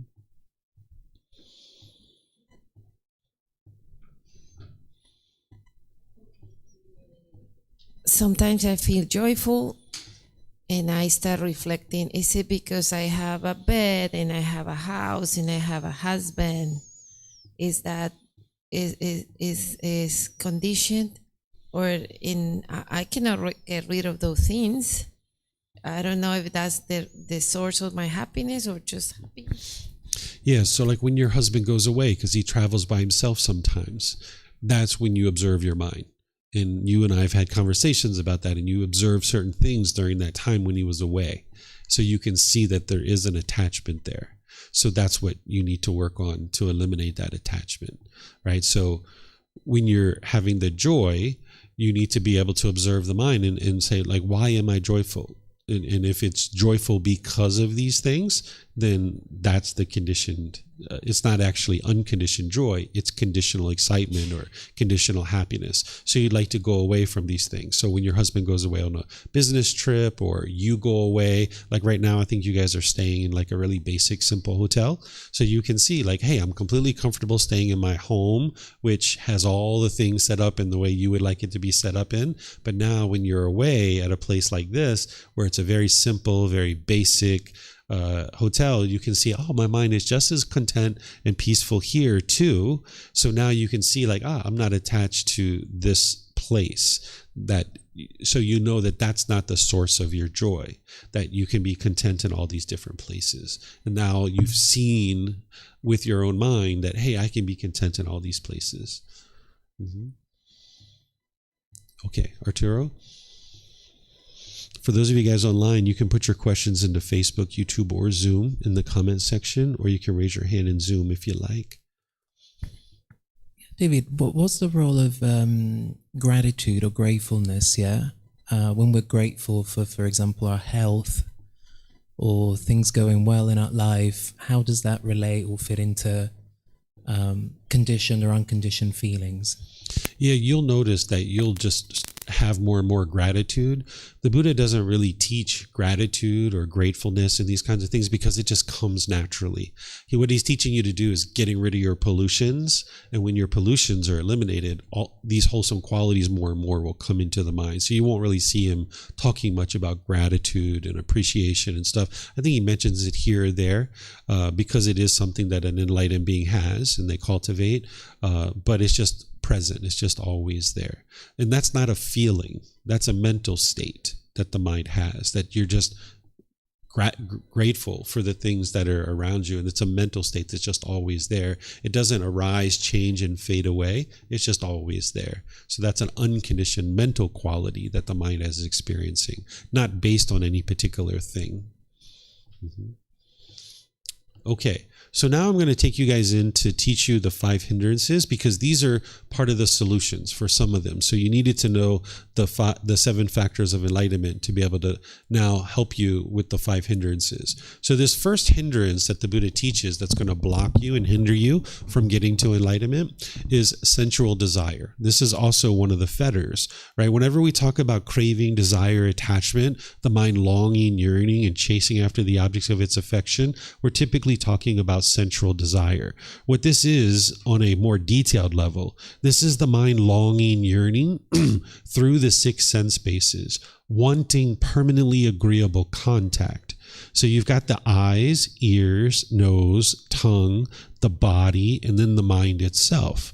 And the mind will long and yearn through these sense bases, wanting permanently agreeable contact. And if you get what you want, you'll get pleasant feelings like happiness, excitement, elation, thrill, exhilaration, euphoria. But if the mind is experiencing contact that it sees as disagreeable and it doesn't want that, then the mind will get painful feelings like anger, sadness, frustration, irritation, annoyance, guilt, shame, fear, stress, anxiety, and things like this. And this will hold you back as long as your mind's continuing to do this. So I'll give you examples of this. Let's just say you're walking down the street and you see a young child holding their parent's hand. You see this through your eyes. This is really agreeable to you. You're like, wow, that's so lovely. Look at that child holding their parent's hand. Oh, I feel such pleasant feelings when I see this, right? And that's agreeable to you. But now you turn the corner and you see a parent slap their child across the face. And now this might be disagreeable to you. You see it through your eyes. You have a craving for all children to be safe. You want every single child in the world to be safe. And the mind's longing, yearning for this. And you're happy when you see it. And when you see something opposite of that, you're angry or frustrated or agitated or annoyed. We're not talking about what's wise or unwise, because obviously it'd be wonderful if every single child in the world would be safe and not experiencing harm. But the thing is that we live in an impermanent world. Not every child has that safety. So you're going to see sometimes situations where that's not the case. So if you can be happy when you're experiencing agreeable contact, that means that when you're having disagreeable contact through the eyes, you're going to be angry or frustrated or agitated or annoyed, right? And now the same thing is happening through all these other sense spaces, like the ears, using the music one, right? You can be at a stoplight and you hear music that you really like and you're like so excited and it's meeting your craving, desires, attachments. You have this agreeable contact through the ears and it sounds so great and you're dancing in your seat. But the challenge with that is when you pull up to the next traffic light, you hear a different type of music that is disagreeable to you. And now hearing that through the ears, you're angry or frustrated or agitated or annoyed, right? And the same thing's happening with the nose. I gave you guys an example of this. Like if you're walking past a flower shop and you smell the flowers, wow, you might get so excited. But then you walk a couple more steps and you smell the sewer. Right? Because this smell, this odor is impermanent of the flower shop. And if you cling to it and you get all these pleasant feelings because of it, now when you smell the sewer, you'll be repulsed by it. That's the most horrible smell ever. Well, this is coming from your sensual desire in the mind. This is the craving, the desire, the longing, the yearning. And the same thing's happening with the tongue. There are certain flavors that you see as agreeable and certain flavors that you see as disagreeable, right?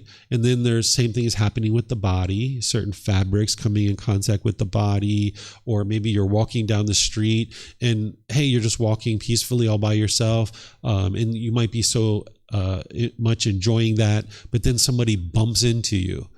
What are you doing, man? Like, come on. Right now, your ego even gets involved, perhaps, right? And then the same thing can happen with your mind, where in the present moment, you can be thinking about things in the past that were either pleasurable or painful.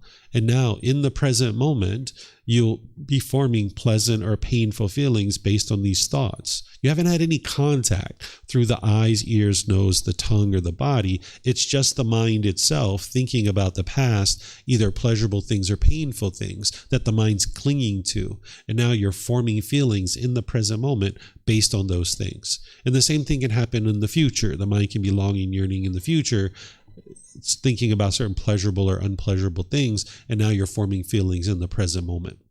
So the Buddha talks about the mind as a sixth sense base.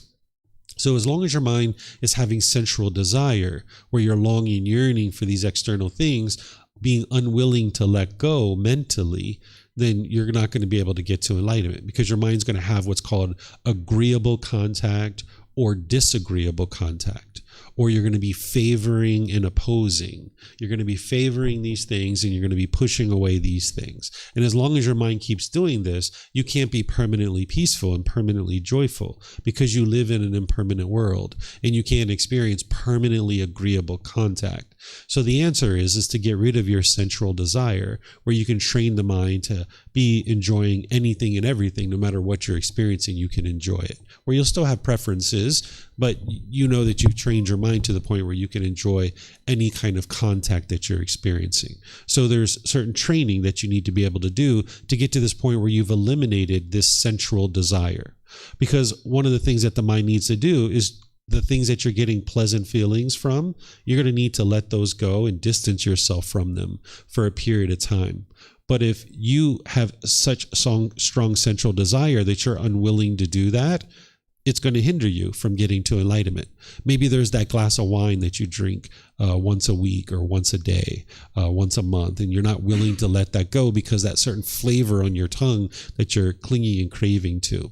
There can be other sensual desires too that the mind's clinging and holding on to. We can talk about all the different ones, but you probably have awareness of some of those in your own mind that your mind's maybe holding on to.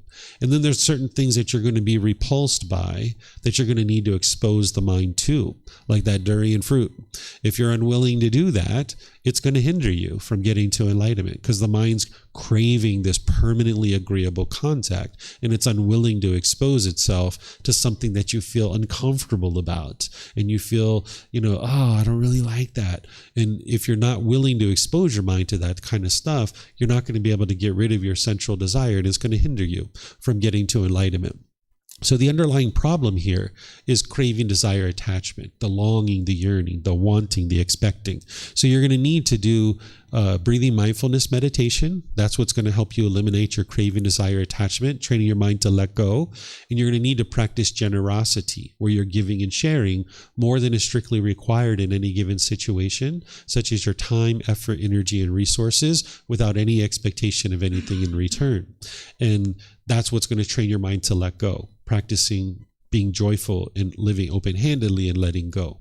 So those two practices are targeting your cravings, desires, attachments. But as you saw in the words of the Buddha, you're going to need the entire Eightfold Path. Because if you were only doing breathing mindfulness meditation and practicing generosity, you wouldn't be able to eliminate your central desire.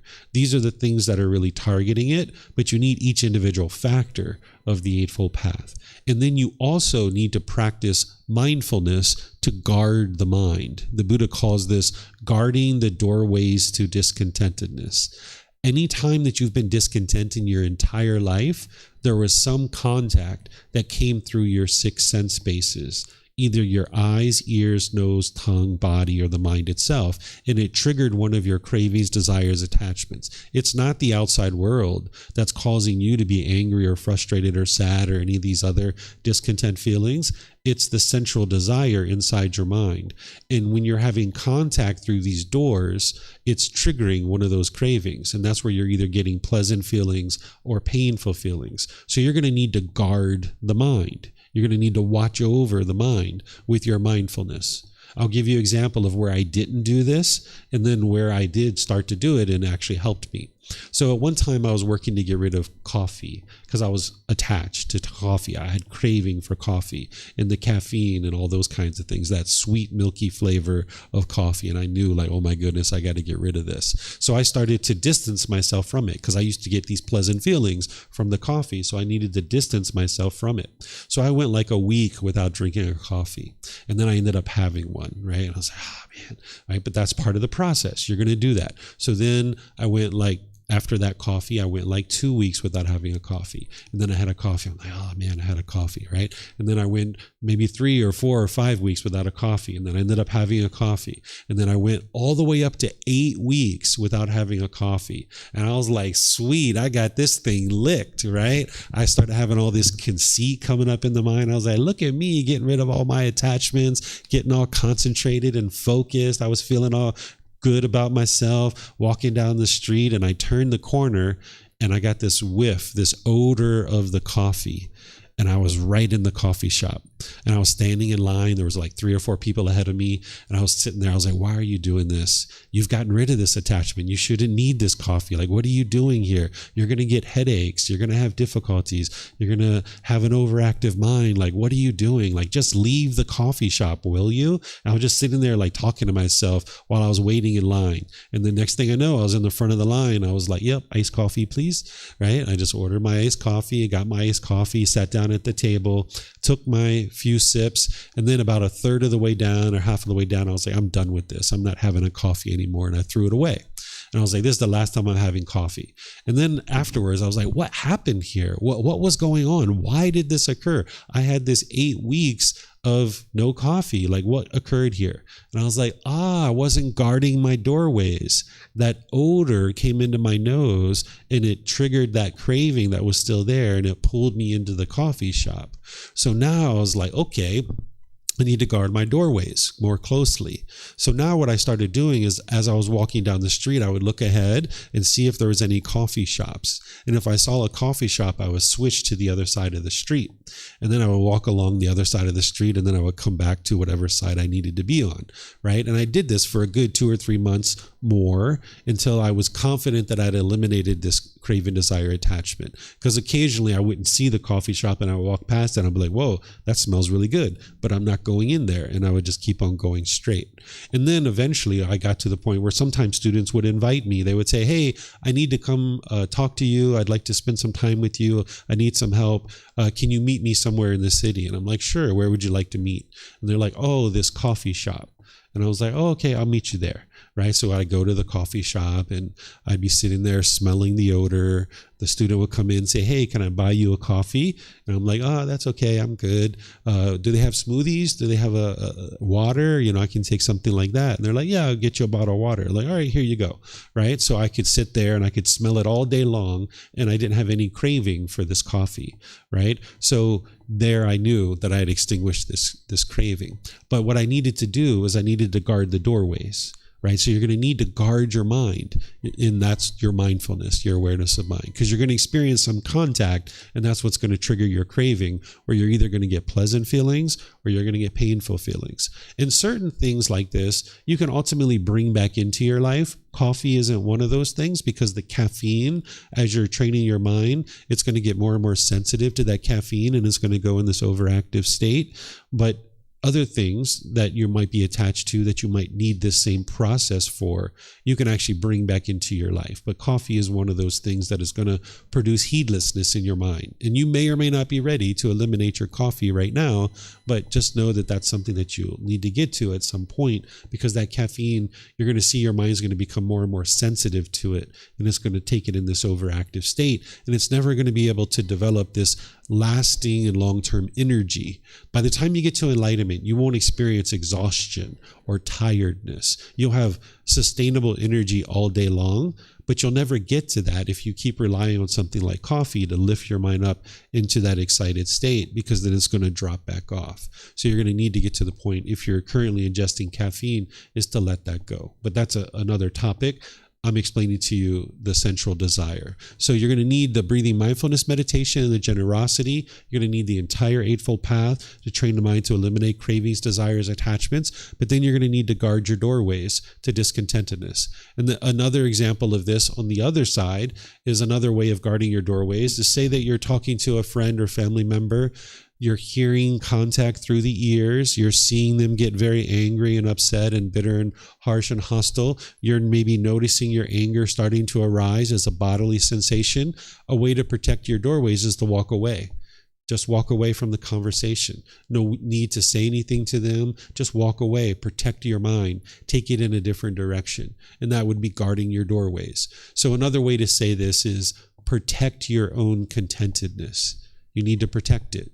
And it doesn't mean that you're avoiding this conversation. It just means, like, right now, in the current state of your mind, you're not going to be able to stay there in that conversation and maintain your contentedness. So let me remove the mind and walk in a different direction. And that might be what you need to do in that situation. All right, so this is central desire and how to eliminate it. Then, as your mind's getting what it wants, with its central desires being fulfilled, it's going to get those pleasant feelings, happiness, excitement, elation, and others. But when it doesn't get what it wants, it's going to get angry. It's going to get frustrated. It's going to get agitated or annoyed. That's the ill will. We call it ill will because that's the extreme, but there's lesser versions of this. There's anger, hatred, ill will, resentment, bitterness. There's hostility, but then it goes down to being annoyed or even dislike. If you have even the slightest dislike towards another being in your mind, this is coming from your central desire. You're wanting and expecting this person to be a certain way. And if they meet those criteria, you like them. But if they don't meet your expectations, you dislike them. Sometimes we think the dislike is coming from that person, but it's actually coming from your mind craving permanence. You're craving everybody to be a certain way. And you live in an impermanent world, and not everybody's going to be that way. So you're going to need to train your mind to understand impermanence and not to have these expectations, these wants, and this central desire. Because when your central desire isn't getting fulfilled, that's where your anger and hatred is going to arise, your dislike. And now this is where you'll become unskillful through your intentions, your speech, and your actions. And you'll start pushing people away out of your life. This is called aversion, where you push away the situation or the person, and you can see that that doesn't solve the problem because you still get angry, you still get frustrated, you still get annoyed. If that was the real cause of the problem, when you push those people away, you wouldn't get angry and frustrated any longer. Or you'll be bitter and harsh and hostile through your intention, speech, and actions, being harsh and bitter in your speech and the way you interact. And now you damage the relationship, and the person might choose to leave out of your life. And you have broken relationships over and over and over again. Or you might start putting your expectations on people, where you're trying to control them to do things your way. This is the mind trying to get its central desire fulfilled. The mind thinks, if I can just get things my way, and this person does things my way, everything will be perfect. But there's 8 billion people in the world. You can't get all 8 billion people to do things your way. So as long as your ill will is arising and you're pushing people away, being bitter, harsh, and hostile, and putting your expectations on people, you can't live harmoniously with all beings. So you need to be able to transform this ill will by first understanding what's causing it is in your own mind. It's your own central desire. It's not other people who are causing you to be angry or frustrated. And now when you understand that you're working on this central desire and knocking that down, you're going to also need to uproot this ill will out of the mind. And the way to do that is this loving kindness meditation, which we've been doing as part of this course each morning. And I teach it in other programs where you're essentially rewiring the mind to be loving and kind. But then as you're doing this meditation each day, you're going to need to practice your loving kindness in your daily life through your intentions, your speech, and your actions, being loving and kind with other beings. This is where the real transformation is happening. This is where you can see you can't meditate your way to enlightenment, as I mentioned before, that the loving kindness meditation is helping you to rewire your mind, essentially fill up your gas tank, but then you need to go out into the world through your intentions, speech, and actions and actually practice being loving and kind. Because if, let's just say, even though you can't do this, let's just say you were meditating 23 hours a day, and 1 hour a day you went out into the world and you were bitter, harsh, and hostile with people, you're not anywhere close to enlightenment, right? So you need to use the meditation to exercise the mind, build up these wholesome qualities and eliminate the unwholesome qualities, but then go out into the world and practice through your intention, speech, and actions. That's why meditating 12 hours a day isn't going to produce enlightenment, because you need to go out into the world and practice all these teachings, right? Where you're practicing right speech and right action and all the others, right intention, all the things that the Buddha taught you in the Eightfold Path. So you're going to need to practice through your intention, speech, and actions to be loving and kind. And the meditation is there to support you to be able to do this. And this is where you'll really not only transform your mind, but you'll transform your relationships and you'll transform your life. Because as long as you're being bitter and harsh and hostile in your relationships, all that stuff's going to come back to you. So if you hold on to this hostility and this bitterness, you won't get to enlightenment. It is a hindrance to your enlightenment, because that anger, that hatred, that dislike in your mind is going to block you from being able to have harmonious relationships with all people in the world around you. It's kind of like if you had a pipe that was spewing oil all over the world, say it bursted and it was spewing oil all over the world, you'd like to shut down this oil pipe so that now you're not spewing oil all over the world. Well, if you're spewing resentment, hostility, bitterness, harshness, egotistical, interacting with people in arrogant and prideful ways, being boastful with people, you're just spewing all this unwholesomeness out into the world. And now it's all just going to be coming back to you. And you need to extinguish it. So getting rid of your ill will is going to help you to do that. And of course, eliminating the central desire is going to knock down the ill will by itself, because you're not going to have as many triggers that's going to trigger your ill will, but you need to specifically be working with the ill will as well, with loving kindness meditation and practicing in your day-to-day life. And that's why I suggest you do this in the morning, so that then you go out in your day filled up with loving kindness, and now through your intention, speech, and actions, you can be more loving and kind. Sometimes people think the way to change their relationships is to change other people. I know I did that. I went around wanting to change mom my entire life. I was so resentful for the things that happened in my childhood that I kept trying to change mom, and it didn't work. So I started changing my own mind. And when I changed my own mind, then mom started changing, because I started interacting with mom in a different way.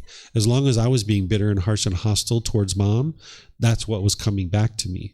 But when I transformed my mind, I started being loving and kind and generous with mom.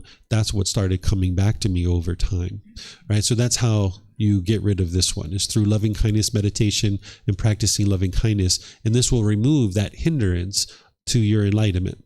Then you might notice complacency at different times in your journey to enlightenment. There's dullness, lethargic, lack of motivation. Some people refer to this as sloth and torpor. If you look at the very old translations of the teachings of the Buddha, people will translate this as sloth and torpor, but you've probably never even heard that word until now, or this phrase until now. So a better translation, in my opinion, is this word complacency, right? What the mind's doing is it's dull, it's lethargic, it's lacking motivation, it's lacking ambition and vigor and enthusiasm, right? You would like to bring that up in your mind.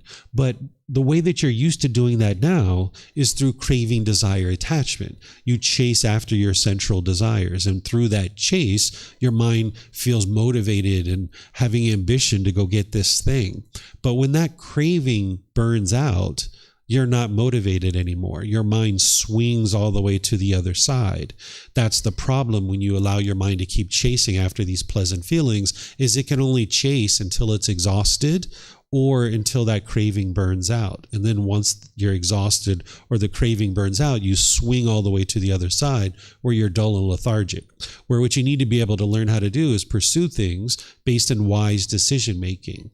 And now you can maintain that long term, right? Because you just know that it's wise for you to keep doing this thing, and you enjoy it so much that you just keep doing this particular thing, right? So when you notice your mind is dull or lethargic or lacking motivation, that it's lacking vigor and ambition and enthusiasm, that's where you would like to bring in the enlightenment factors of investigation, energy, and joy. That's what I was talking about earlier with the sluggish mind. It'll lift the mind up. So you need to be observant of the mind, and where you see the complacency coming in is address it as soon as possible. Because the longer you allow the complacency to be in the mind, the harder it is to bring it out. So if you go one day without meditating, get right back into it. If you allow that to be 3 days or 3 weeks or 3 months, it's a lot harder to get your mind out of that complacency, right? So you'd like to address it as soon as possible. But if you were complacent, it would hinder you from getting to enlightenment, because you're not willing to read books. You're not willing to come to the temple. You're not willing to meditate. These are all things that the mind's going to do when it's complacent. When the Buddha talks about complacency, he describes it all the way down to the level of, if you were walking down the street, for example, and an unwholesome thought came up in your mind and you did nothing about it, he said you're complacent, right? So say you're walking down the street, you're noticing your conceit come up, or you're starting to judge someone else and look down on someone else. If you just allow that thought to stay there, the mind's complacent. Right? Or if you're having a thought of anger or frustration and you do nothing about it and you just allow the mind to continue to dwell in that anger and frustration, the mind's complacent. So we can understand complacency, like if you didn't meditate for 2 or 3 or 4 or 5 days, yeah, you're complacent. Or if you didn't come learn or pick up a book for an extended period of time, yeah, you can see your mind's complacent. But you need to see it down to this level that the Buddha teaches, that if you allow an unwholesome thought to continue to reside in your mind for any length of time, then the mind is complacent. So you would like to have your mindfulness to look over the mind. When you see those unwholesome qualities, apply right effort to cut it off and let it go. And that's going to ensure that the mind doesn't stay wired with that unwholesome thought. You're trying to break that up so that the mind can essentially be transformed and rewired, so it's not being wired with these unwholesome thoughts. So complacency will hinder you from getting to enlightenment.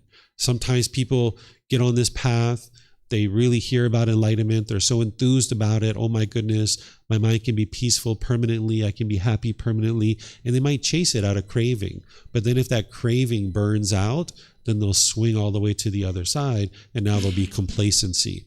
So you might notice complacency coming into your mind at different points in time in your journey, where you might come, learn for a while, you might be meditating for a while, but your mind isn't able to sustain it, and maybe your mind swings to the side of complacency.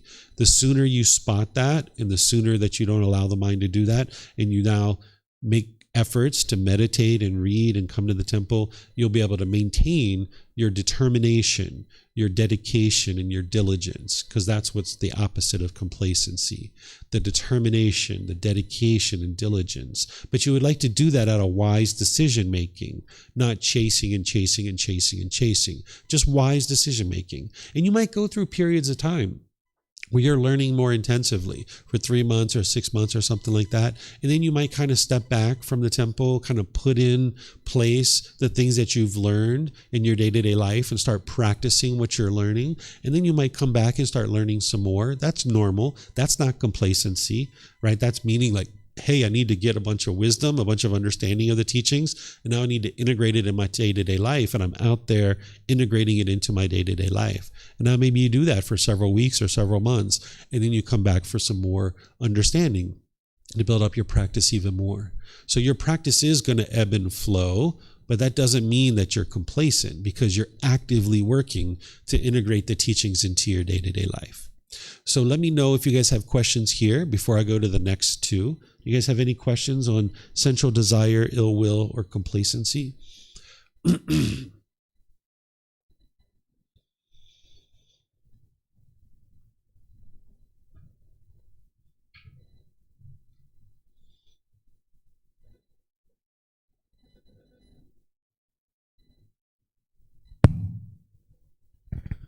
I'm just curious where you would draw the line between exposure and avoidance. For example, in the case of someone, for example, suppose I have made acquaintance with someone who reveals themselves to be quite arrogant and judgmental, for example, and I realize that there's a desire to avoid such contact.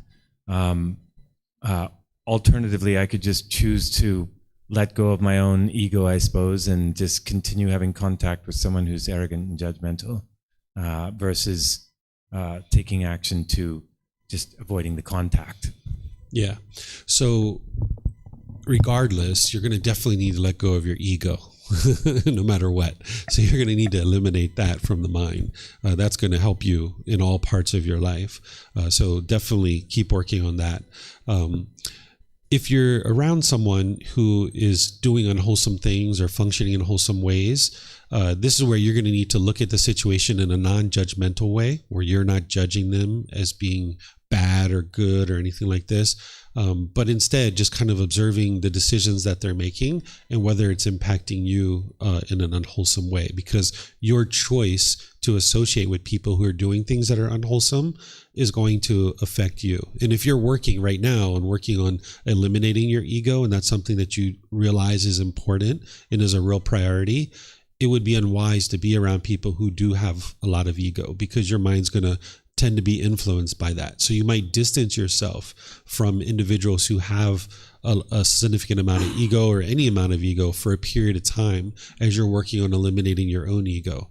But then at some point, you'll be able to be around people who do have ego, and you won't be affected by it at all. But when you're in that period of time that you're working on your own ego, you might decide that this isn't a time that's wise for me to be around this kind of contact.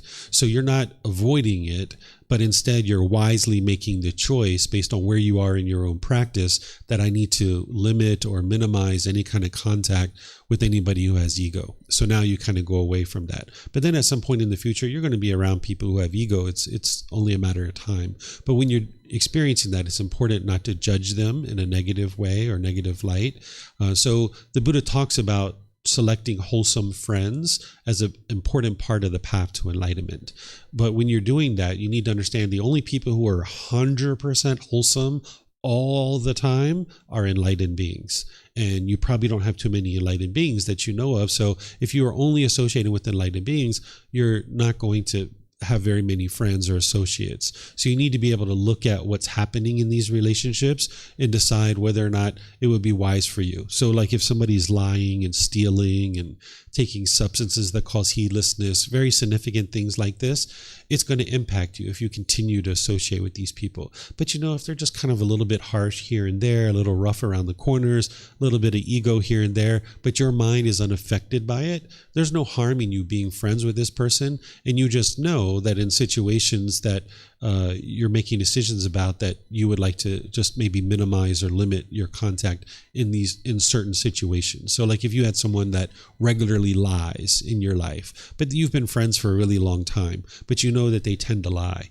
you know that, okay, I can't trust this person with any kind of confirmation about things, so I'll be associated with them. I'll be friends with them. We'll sit down and eat and have food sometimes and conversate, but I'm not going to trust them with some very important aspect of my life that I really need to have a reliable and trustworthy person to handle. So you can make decisions that way. But it's important through all of that process that you're not judging, but you're using discernment of wise decision making of whether it would be wise or unwise for you in those situations. Yeah, because I don't want to hang around with a serial killer just because it helps me bring down my aversion. Exactly. Yeah. Yeah, so you need to look at those kinds of things and use your wise decision making. Everything that the Buddha is teaching you is based on wise decision making. And you need to learn how to do that without being judgmental. So one of the examples I give is like, if you were growing up with somebody from age 8 or 10 years old, and you've been friends with this person your entire life, maybe around 18, they started selling drugs. Now you're in your 20s or 30s. They've never offered drugs to you. They've never, tried to influence you to take drugs, but you've known that they've always done this. In this situation, it would be wise to step away from that relationship, because you're walking down the street with a drug dealer, and now a rival drug dealer, seeing that person, could start shooting a gun at them, and next thing you know, you're dead because of this choice to hang out with a drug dealer. And it's not that you're looking down on them for their choice to sell drugs. It's just that you understand wisely, it wouldn't be wise for me to spend time with someone who's into this activity. Whether that person chooses to do that or not is a choice for them to make. Your goal in this path isn't to change other people. It's to change your own mind and make wise decisions about your own life. And then when you gain this wisdom, you just choose to potentially go away from that relationship. And now this person is, off on their own, doing whatever they're going to do. And now you're fully protected, that you're making wise decisions about who to associate with. Mm-hmm. Okay, any other questions on these three? Oh, Martha, you have a question? Yes, I have a question about number 1, the sensual desire and the body. So I tend to run and fulfill any desire of the body, being like in terms of food, water. Oh, I need exercise. Oh, I need this. I need always listening to the body. And so you hear people saying, oh, listen to your body. So in the times of the Buddha, I remember he stayed many weeks without eating, but he thought that was unnecessary. You have a middle way. Maybe it would be wise for me to leave my body without food for a day, or if I have a headache, without medicine, to train my body, my mind not to respond to my body constantly. So it's important to understand the difference between a need and a want. This body needs food, it needs water, and you need to be able to ingest those things, right? And you do that over a period of time to maintain your health. But those things could also be cravings, desires, attachments. It's not the object itself that determines whether it's a craving, desire, attachment. It's how the mind is functioning related to it. So one of the examples I give is like if I had a liter of water and I was in a car and I was on my way to a hiking trail, and I get out of the car and I'm on this hiking trail 30 minutes down the trail, and I'm like, oh my goodness, I forgot my water. And I like run and hurry back to the car. Maybe I twist my ankle on the way. I sling open the door. I'm like, water. And now in this situation, I can't even go hiking because I twisted my ankle. You can see this longing, yearning for the water to be permanent has causing the mind to be unstable and unsteady and shaken up, because the mind was craving and longing, yearning, wanting and expecting this water to be with me permanently. But I could also be 30 minutes down the trail and realize, I forgot the water. I should probably turn around and go get that. I'm going to be out here for like 6 or 8 hours. Let me make my way back to the car. And now you calmly make your way back to the car, you get your water, and then you're on your way to your hike, right? So in this second situation, the object was exactly the same. It was the water. But the difference was the person wasn't longing, yearning for it, craving it to be permanent. So when they realized that it wasn't with them, they're just like, I need to go get my water. And now they go get their water, right? No big deal, because this water is impermanent. So you're going to need food and water and clothing and shelter and medical care and all these kinds of things. But it's when your mind's longing, yearning for it, craving it to be permanent, that your mind will be shaken up. So you can ingest these things and you're going to need these things. And the Buddha gives you guidance, like in terms of food. He says, essentially, rather than gorging on food and eating these big, huge meals, he says that when you have hunger pain, eat just enough in order to eliminate your hunger pain, that the body is no longer experiencing that physical pain from the hunger. So that way you're not gorging and you're not eating based on emotion, right? Because sometimes if someone's experiencing sad or sorrowful feelings, they might might eat food in order to get to pleasant feelings. Because the mind, with its lack of wisdom, is trying to get to something that's more comfortable. And the only way that it knows how to do that is through craving, desire, attachment. So sometimes it'll turn to food to get to those conditioned pleasant feelings, but that just keeps the problem going on and on and on. So the ordained practitioners, they eat either one time a day, like during the lifetime of the Buddha, and some people do that. And sometimes nowadays they eat twice a day. That's not really practical for a household practitioner. Depending on your lifestyle, you probably are going to need more calories than that, because they sit around and they're not really doing much throughout their day. Where you're a household practitioner, you're going to need more calories. So there's no harm in eating 3, 4, 5, 6 meals a day, but you would like to eat in moderation and not eat based on emotion. And this is what's going to help you. In terms of those other things that you shared, like sometimes not taking medicine when you have a headache, yeah, that can help you to train your mind that this body is not going to be permanently comfortable.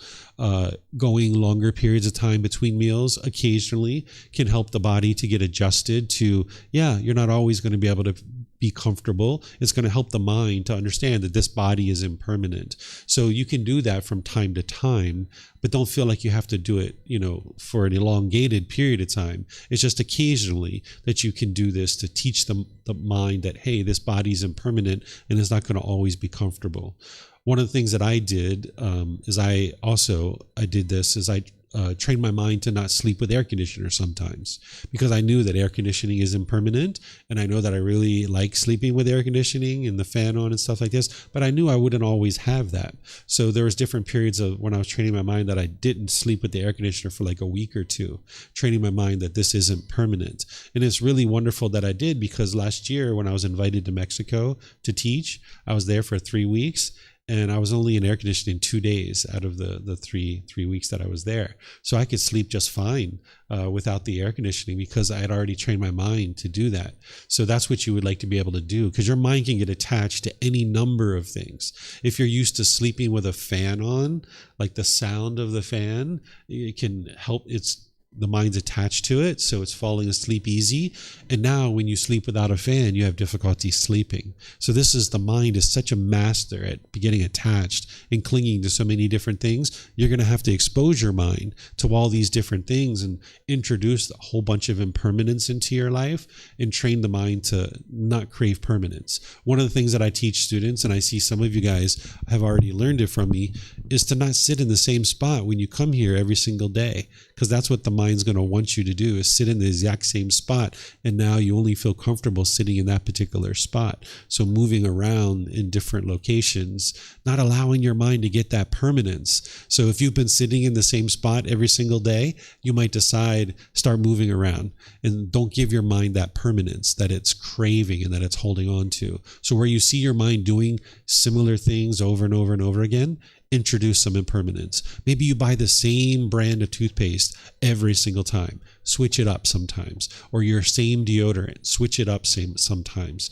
You're eating the same foods. Switch it up sometimes. This is really helpful for your mind to get that impermanence. And that's going to help you get rid of this central desire, because you're not allowing it to crave and cling and hold on to things. Because it's going to crave permanence. All right, so I don't see any other questions either online or here at the temple. So now let me share with you guys these next two. The next one is restlessness and worry. This is where the mind is confused, distracted. There's a restless state of mind, or you're worried about your own unskillful conduct. When you do things that are unwise, it can cause the mind to worry, and you can have restlessness. This will hinder you from being able to get to enlightenment. So the way that you solve this is bringing the enlightenment factors of tranquility, concentration, and equanimity. The singleness of mind. That's what's going to help you to eliminate this overactive and restless mind. And when you're worried about your past mistakes and the things that you've done that are unwise, just understand you're a work in progress. The goal of this path isn't to be perfect today. It's not to snap your fingers and be perfect today. It's gradually, each day, work to be better and better and better. Realize that you're a work in progress. Your mind didn't get to where it is today in just one day or 1 week or 1 month or 1 year. So it's going to take some time to be able to transform your mind. It took the Buddha 6 years to get to enlightenment. So it's going to take you some time to get to enlightenment. This isn't a 1 week journey, a 1 month journey, or even a 1 year journey. But slowly but surely, you're making your way towards improvement in your day-to-day life. So when you make mistakes, understand that that's part of the process. And we learn through our mistakes, right? We learn through those.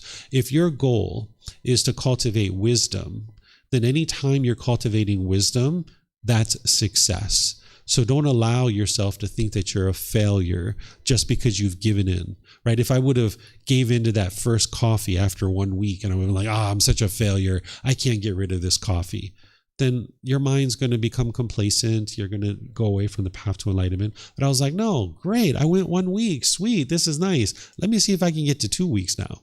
Right? Let me double down on this. And now I got to 2 weeks. I was like, oh man, messed up. Man, I had that coffee. That's unfortunate. Let me try to get to 3 weeks now. Right? So you just kind of keep at it. So don't allow yourself to be worried about the things that you're doing that are unskillful, because it's going to take time to gradually transform your mind. You can't just snap your fingers. And your mind's going to be restless from time to time. You're going to have overactivity. You're going to be obsessively thinking about one thing or the other. And that's where you bring in the tranquility, concentration, and equanimity. Then the fifth hindrance is doubt.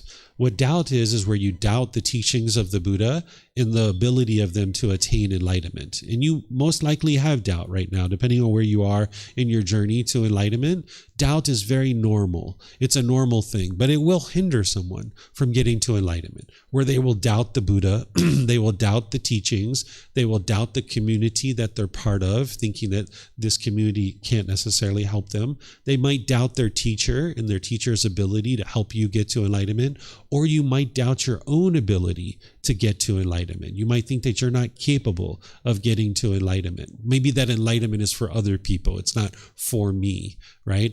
So if you have doubt, this is very normal.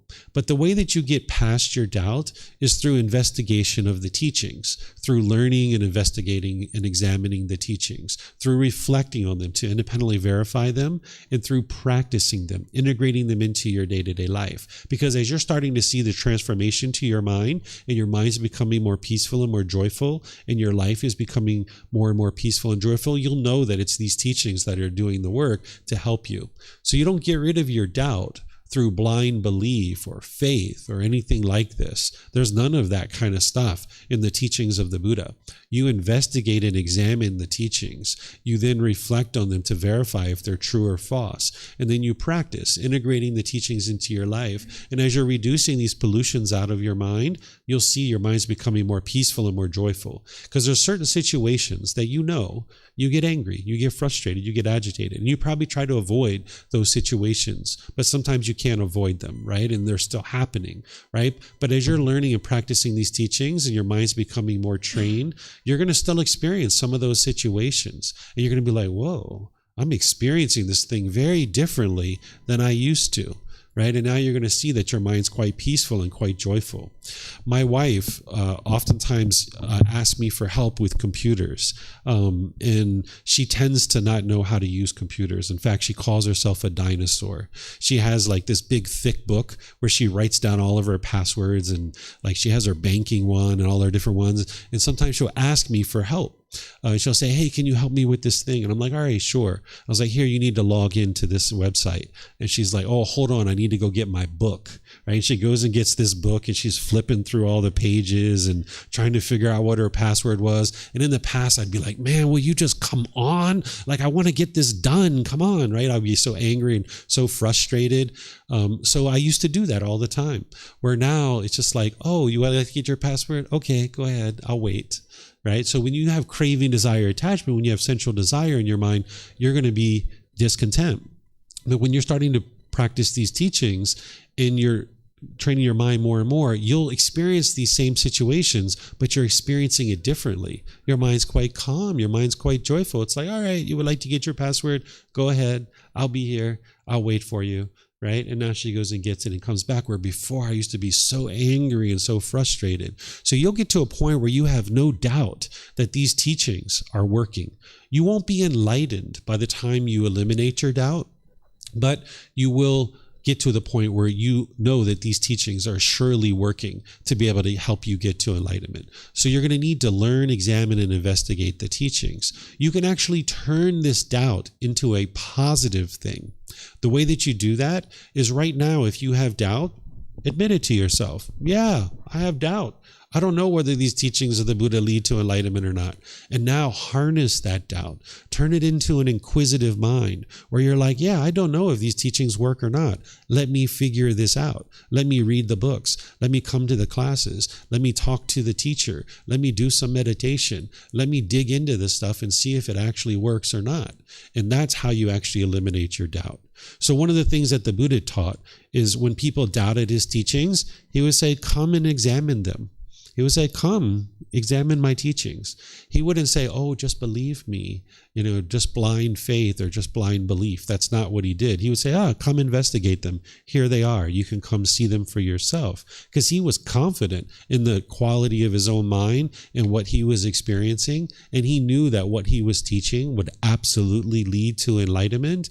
And it was just a matter of time. If people examined his teachings close enough, they would see the truth too.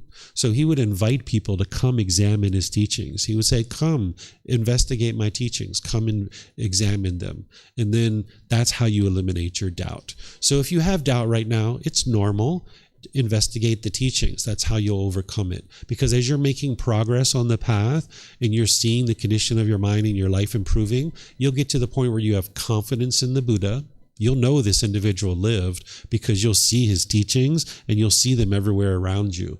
You'll have confidence in his teachings. You'll have confidence in this community because people would have helped you along the way. You will have confidence in your teacher, and you'll have confidence in your own ability because you'll see that you're actually doing it. You're making your way to enlightenment because you're becoming more and more peaceful. So that's what you would like to do, is transform this doubt into confidence. And this doubt can come visit you at any point. I've seen some students that have studied with me 2, even 3 years sometimes, and they appear to be pretty far on the path to enlightenment. And all of a sudden their doubt will arise and it will take them off the path to enlightenment. So this doubt can arise at any point in time. So whenever you see it, just make sure you're investigating the teachings, and that's what's going to help you.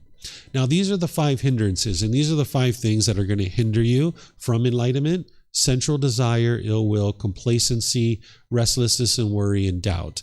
And this is what the Buddha teaches as the 5 hindrances. But there's one hindrance that is the biggest hindrance of them all. And the Buddha teaches this all the way through his teachings. This is why he doesn't really call it out here, because he teaches it all the way through his teachings. There's one hindrance that's the biggest hindrance of every other hindrance. And it's often translated as ignorance. I tend to refer to it as the unknowing of true reality, the lack of wisdom, the confusion, the misunderstanding. The mind just doesn't understand what it doesn't understand. And as long as the mind has this lack of wisdom about the natural laws and all the things that the Buddha taught, it will hinder it from being able to experience enlightenment. So the way to transform this is to cultivate wisdom. And that's why you never believe any of the teachings. You learn them, examine them, investigate, you reflect, independently verify, and you practice integrating them into your day-to-day life. And that's what's going to transform the mind away from this ignorance towards wisdom. So this unknowing of true reality or lack of wisdom will hinder you from getting to enlightenment. One of the biggest things that the mind is unwise to when it first starts on this path is the mind firmly believes that it's other people that are causing you to be angry. It firmly believes that other people are annoying you and frustrating you. It really holds on to that because of its lack of wisdom of the Four Noble Truths. When you understand the very beginning first teaching of the Buddha, where he explains to you the problem, the cause of the problem, the elimination of it, and the path forward, you can see in a way that you can independently verify that it's your own mind that's causing these discontent feelings. So you need to arise wisdom to overcome this hindrance, because as long as you lack wisdom of the path, it will continue to hinder you from getting to enlightenment. So for example, if you think that you can meditate your way to enlightenment, and you're going to meditate for 12 hours a day, you're going to go to retreat after retreat after retreat and be in silent retreats, and this is what's going to get you to enlightenment, that's a lack of wisdom. That's ignorance, because the mind can't get to enlightenment through 12 hours of meditation a day. There's other things that you need. You need to know the Eightfold Path. There's multiple factors there to be able to learn. If you think that other people are causing you to be angry, if you think you need to go around and criticize people and tell people where they're smart or not smart, and you think you're so smart and you hold on to this ego. Some people think that you can't eliminate the ego. People have told me that if you eliminated your ego, you would be dead. And this isn't actually true. This is just a lack of wisdom of what the ego is. So there's so many misperceptions in the world about the teachings of the Buddha that it will hinder someone from getting to enlightenment. So that's where the Buddha teaches you that you need to know his true teachings in order to get to enlightenment. And that's what you'll find in the words of the Buddha. When you study his original words with reliable translations, you'll understand what it really takes to get to enlightenment. So it's that Eightfold Path, each one of those factors that is the true path to enlightenment, and studying that with the words of the Buddha is what's going to help you to do that. So all the meditation in the world isn't going to teach you the Eightfold Path, and it's not going to allow you to practice the Eightfold Path. So yes, we need meditation, we need these other things, but you need to know these types of things too, and understand things like the 7 factors of enlightenment and the 5 hindrances and all these other things. So it's a rising wisdom about the entire path, not just one component of it, but the entire path that's going to lead you to enlightenment. So these are the 5 hindrances. Any questions here about the 5 hindrances or the unknowing of true reality, the lack of wisdom?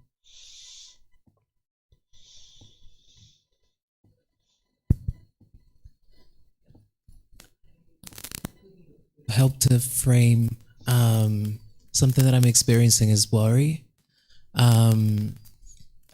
So I'm going home in a couple of days, and so I'm a little bit worried, I guess, about my ability to continue on the path. And I would just like to get your guidance on, do you think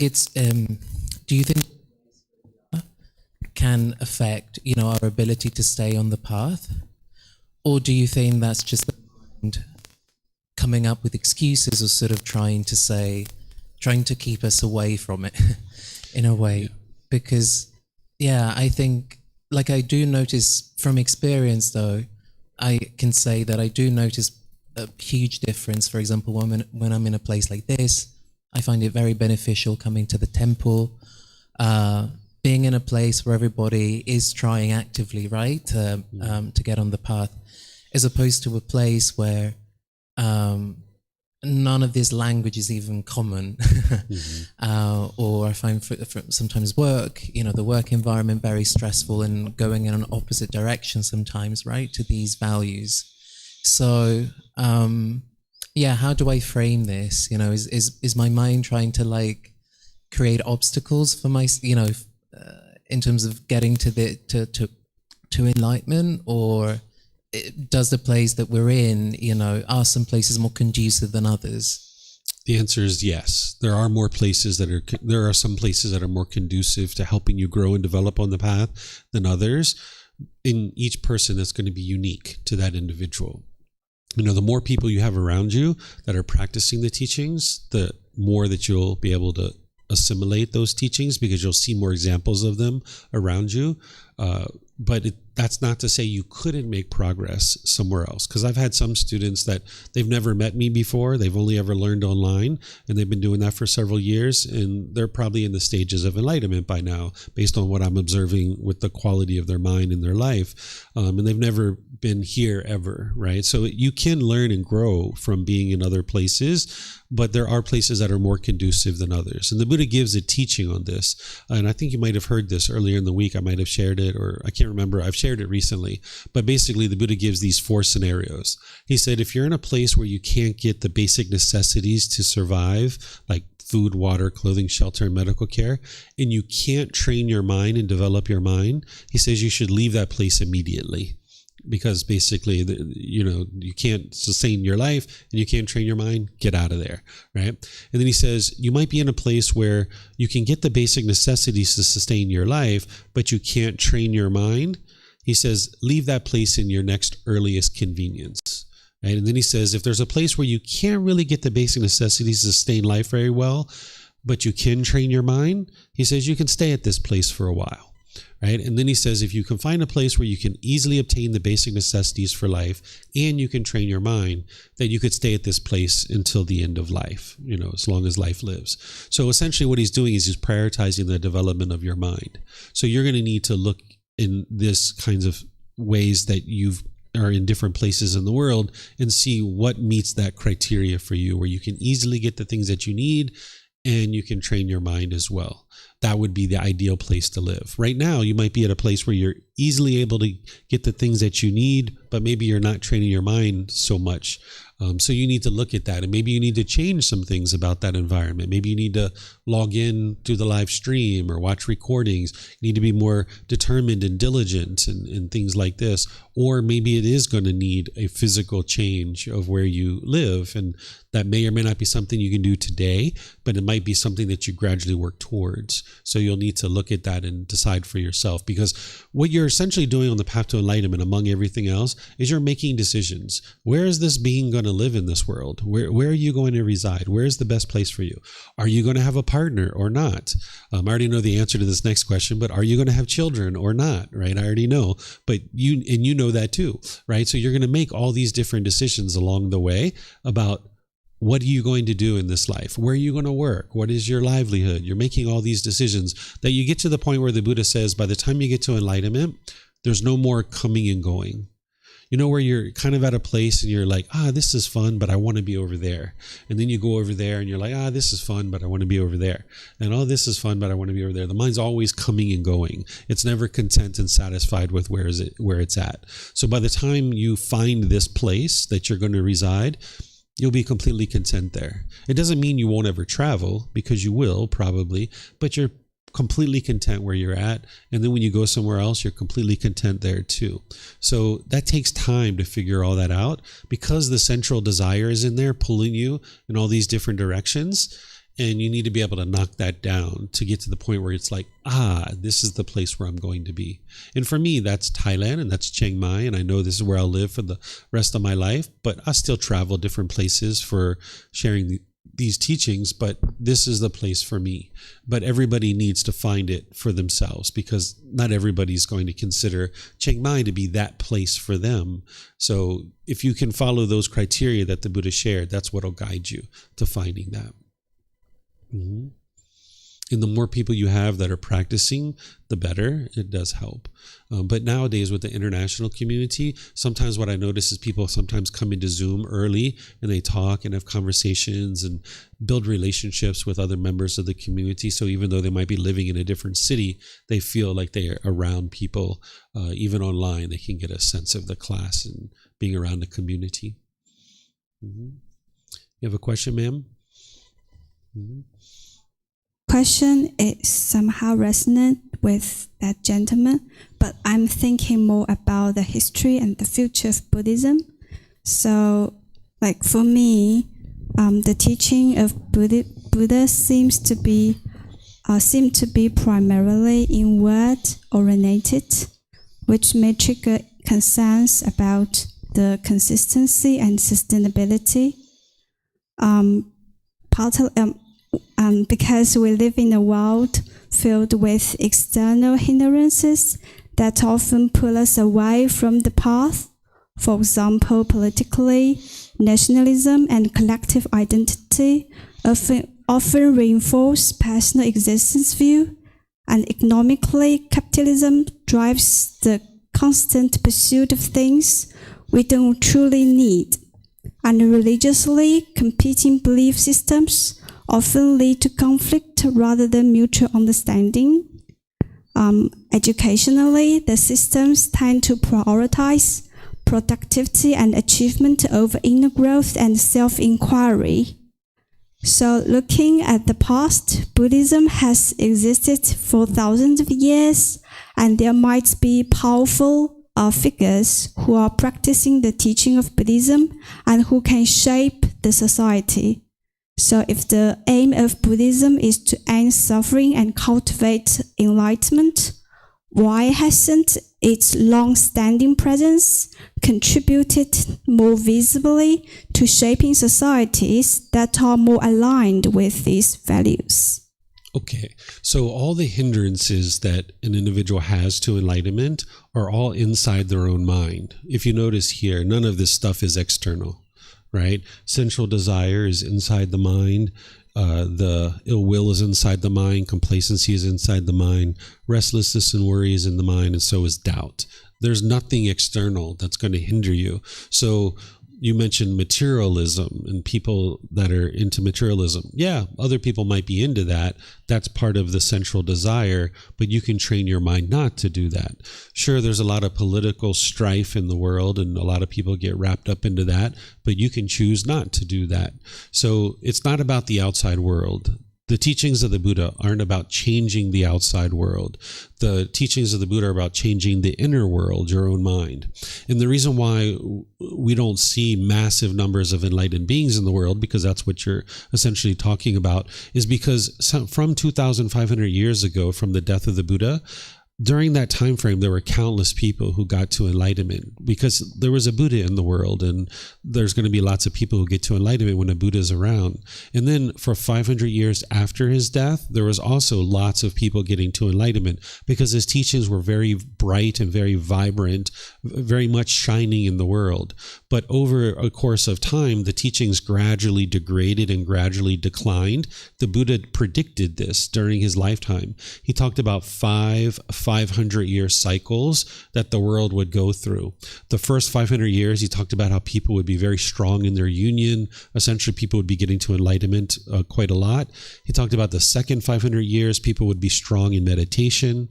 He talked about the third 500 years, there would be a lot of scholarly work written about his teachings, and we see that this is exactly what happened.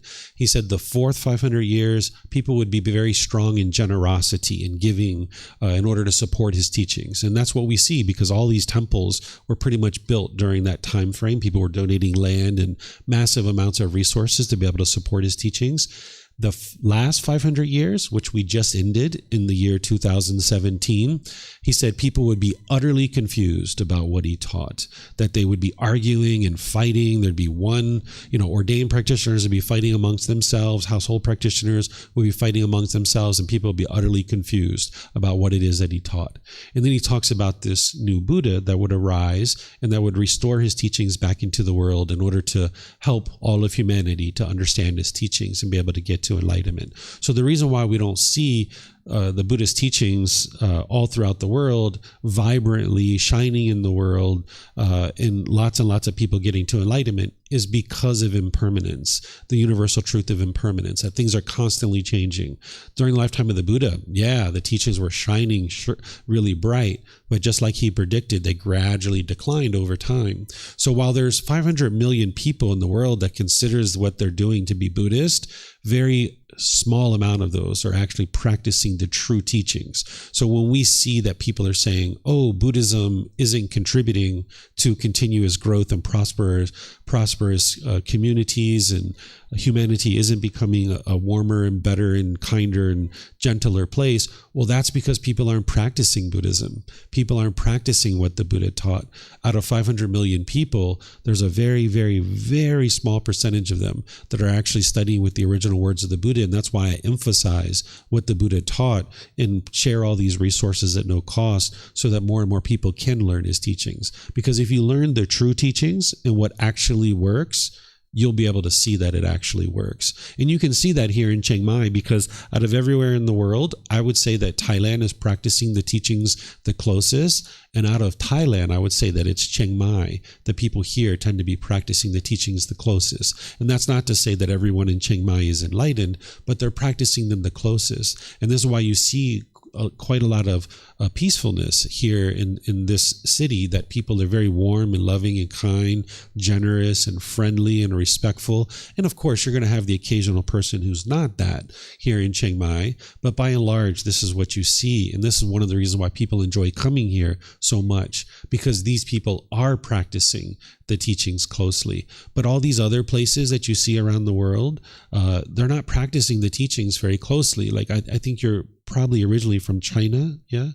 Yeah. So the Buddhism that is there, it's not actually what the Buddha taught, because there's lots of rites and rituals and ceremonies and worship and things like this that isn't what the Buddha taught. So while people are attributing that to Buddhism, it's not actually the Buddha's teachings. And then they can have a misperception that they think that, oh, this Buddhism isn't working because these people aren't getting more peaceful and more joyful.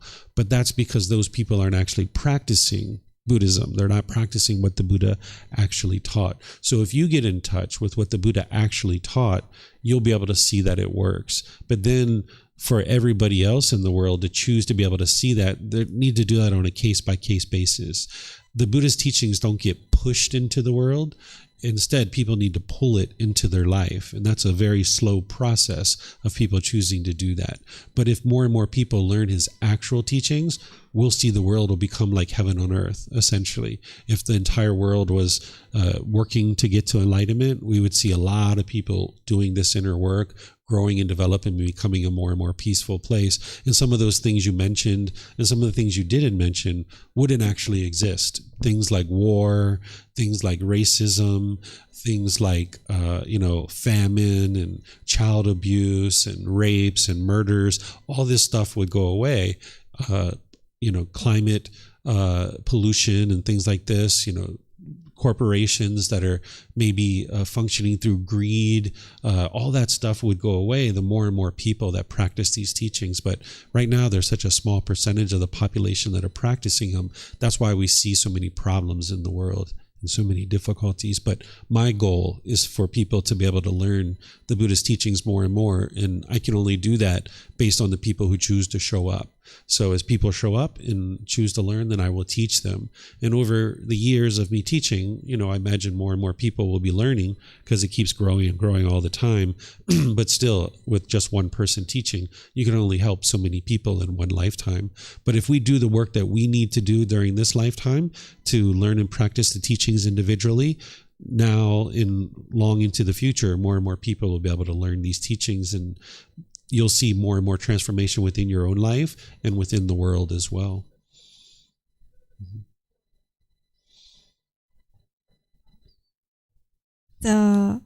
As you mentioned, there are so many people in Chiang Mai practicing Buddhism. So I'm just wondering, what's the manifestation of their practicing? What do you mean, what's the manifestation? How do you know they are practicing Buddhism? Oh, okay.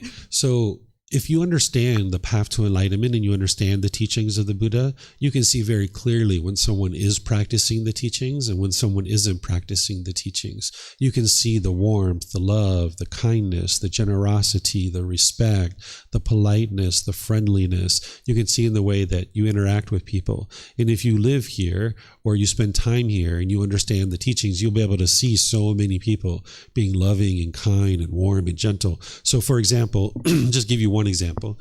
In 2019, when I got in a motorbike accident, I laid down my motorbike essentially in the middle of the street, and I hit the pavement. And when I opened my eyes, it had only been maybe 20 seconds or 30 seconds, but the Thai people had taken their cars on their own without anybody asking them. And they created a wall around me with their cars and stopping the traffic. And about 4 or 5 people had come out of their cars and they come over to me and they're helping me take off my motorbike helmet. And they're trying to get the motorbike off of me because the motorbike was on top of me. And they are assisting me and trying to help me to be able to get the care that I needed. This is loving kindness and compassion. This is generosity. generosity. I suspect if that same exact thing would have happened in the country that I grew up in, I wouldn't have experienced the same exact thing. And it's not just this one incident, but it's one incident after another of things like this that I can see the Thai people here in Chiang Mai are practicing such a deep level of loving kindness and compassion and generosity and all these other teachings. In fact, this is one of the ways that I learned the teachings, is by observing the Thai people and watching their behavior. And I would see them like donating, food to different places and giving food to each other. And I would see them practicing all this generosity. And I'm like, how does this fit into the teachings of the Buddha? Like, why are they doing this? And I was like, oh, okay. I started practicing it myself. And I was like, oh, this helps you eliminate craving, desire, attachment. And then I could see them like going to a customer service situation where the customer service people were maybe trying to help them, but they weren't getting the result that they were interested to get. And the Thai people were quite calm and quite peaceful through this experience, and they figured out something. And I was like, wow, that's very different than the way I grew up. Usually where I grew up, if the customer service people weren't helping you in the way you wanted, people would yell and holler and scream at them and try to force them to do things their way. But the Thai people didn't do that. And I was like, I wonder why they do it that way. And then I started practicing it. And I was like, wow, this works a lot better. When you're friendly and nice and kind with people, this actually works a lot better. So I've lived in Thailand for over 10 years, and I've been coming here since 2002. So I've been coming here for 23 years. And even before that, I used to hang out with Thai people back in the USA. And I've seen Thai people in so many different situations. And they always amaze me about the level of loving kindness and compassion and generosity that they have. And I was always intrigued about where this came from. And the more I looked into it, the more I realized that it was the Buddhism that it was coming from. So I just kept peering into it deeper and deeper because I kept seeing that they're so peaceful and so joyful. Why are these people so joyful? Because I was always taught that it was money and material objects that was going to lead to happiness and things like that in your life. And I had all that stuff when I was in the USA, but I didn't have the peace. I didn't have the joy. I didn't have the happiness. But here, the Thai people, they don't really have very much material possessions, but they have all this peace and all this joy. And I was wondering, why? Why are these people like this? So the more I dug into it, I figured out that it was Buddhism. And then I could see that it was the Chiang Mai people that had the deepest practice of these teachings. And I have different reasons why I think it came to be that, but it would just be, my own opinions and my own views. But that's why I say that it's the Chiang Mai people that are practicing the closest, because I can see, being around Chiang Mai people, how they interact. And I can see in all the other places that I've ever been to and traveled to, and all the different cultures and ethnicities that I've been around, I can see that these people here have got it figured out, where other places in the world, I think that we're a bit lost and about how to live a harmonious life. And this is one of the reasons why I teach here, is because the Thai people are very harmonious here. But then also for my students, when they come to learn with me, based on what Arturo was saying, is that when they come to learn with me, they're not just learning with me, but all these millions of Thai people, when they go out to restaurants and they go to get a massage or anything like this, they can see the teachings practiced there, and you'll absorb more as a student. So I can be more effective at helping my students get to enlightenment by teaching them in classes like this. But being in a community where people are practicing the teachings closer, the students can actually learn from that as well. So that's where I base that, kind of just a little bit of where I base that opinion. Yeah, you're welcome. Okay, we're definitely time for a break. It's almost 12 o'clock. The thing that I have to teach you guys after our break is actually quite short. It'll probably only take me about maybe 15 minutes to teach it to you. So what I'm going to do is take a 20-minute break, which will take us to 12:10. And then afterwards, I'm going to teach you how to determine that you've actually attained enlightenment, how to integrate the teachings into your day-to-day life, and how to get continued support on the path to enlightenment. And then after I teach you, we'll probably finish up around around 12:30. If you guys would like to just end class there and leave, we can. Or if you guys would like to go have a group lunch or something like this, we can find a place to hang out, have some nice personal conversation, get to know each other even more, have some food together or something like that. That's a suggestion for you guys. But enjoy your break. Maybe you can talk about it over break if you'd like to do something like that. I'm going to start back up at 12:10 and I'll share those topics with you guys. So thank you for the conversation. Thank you for the questions, and I'll see you guys after break. Okay.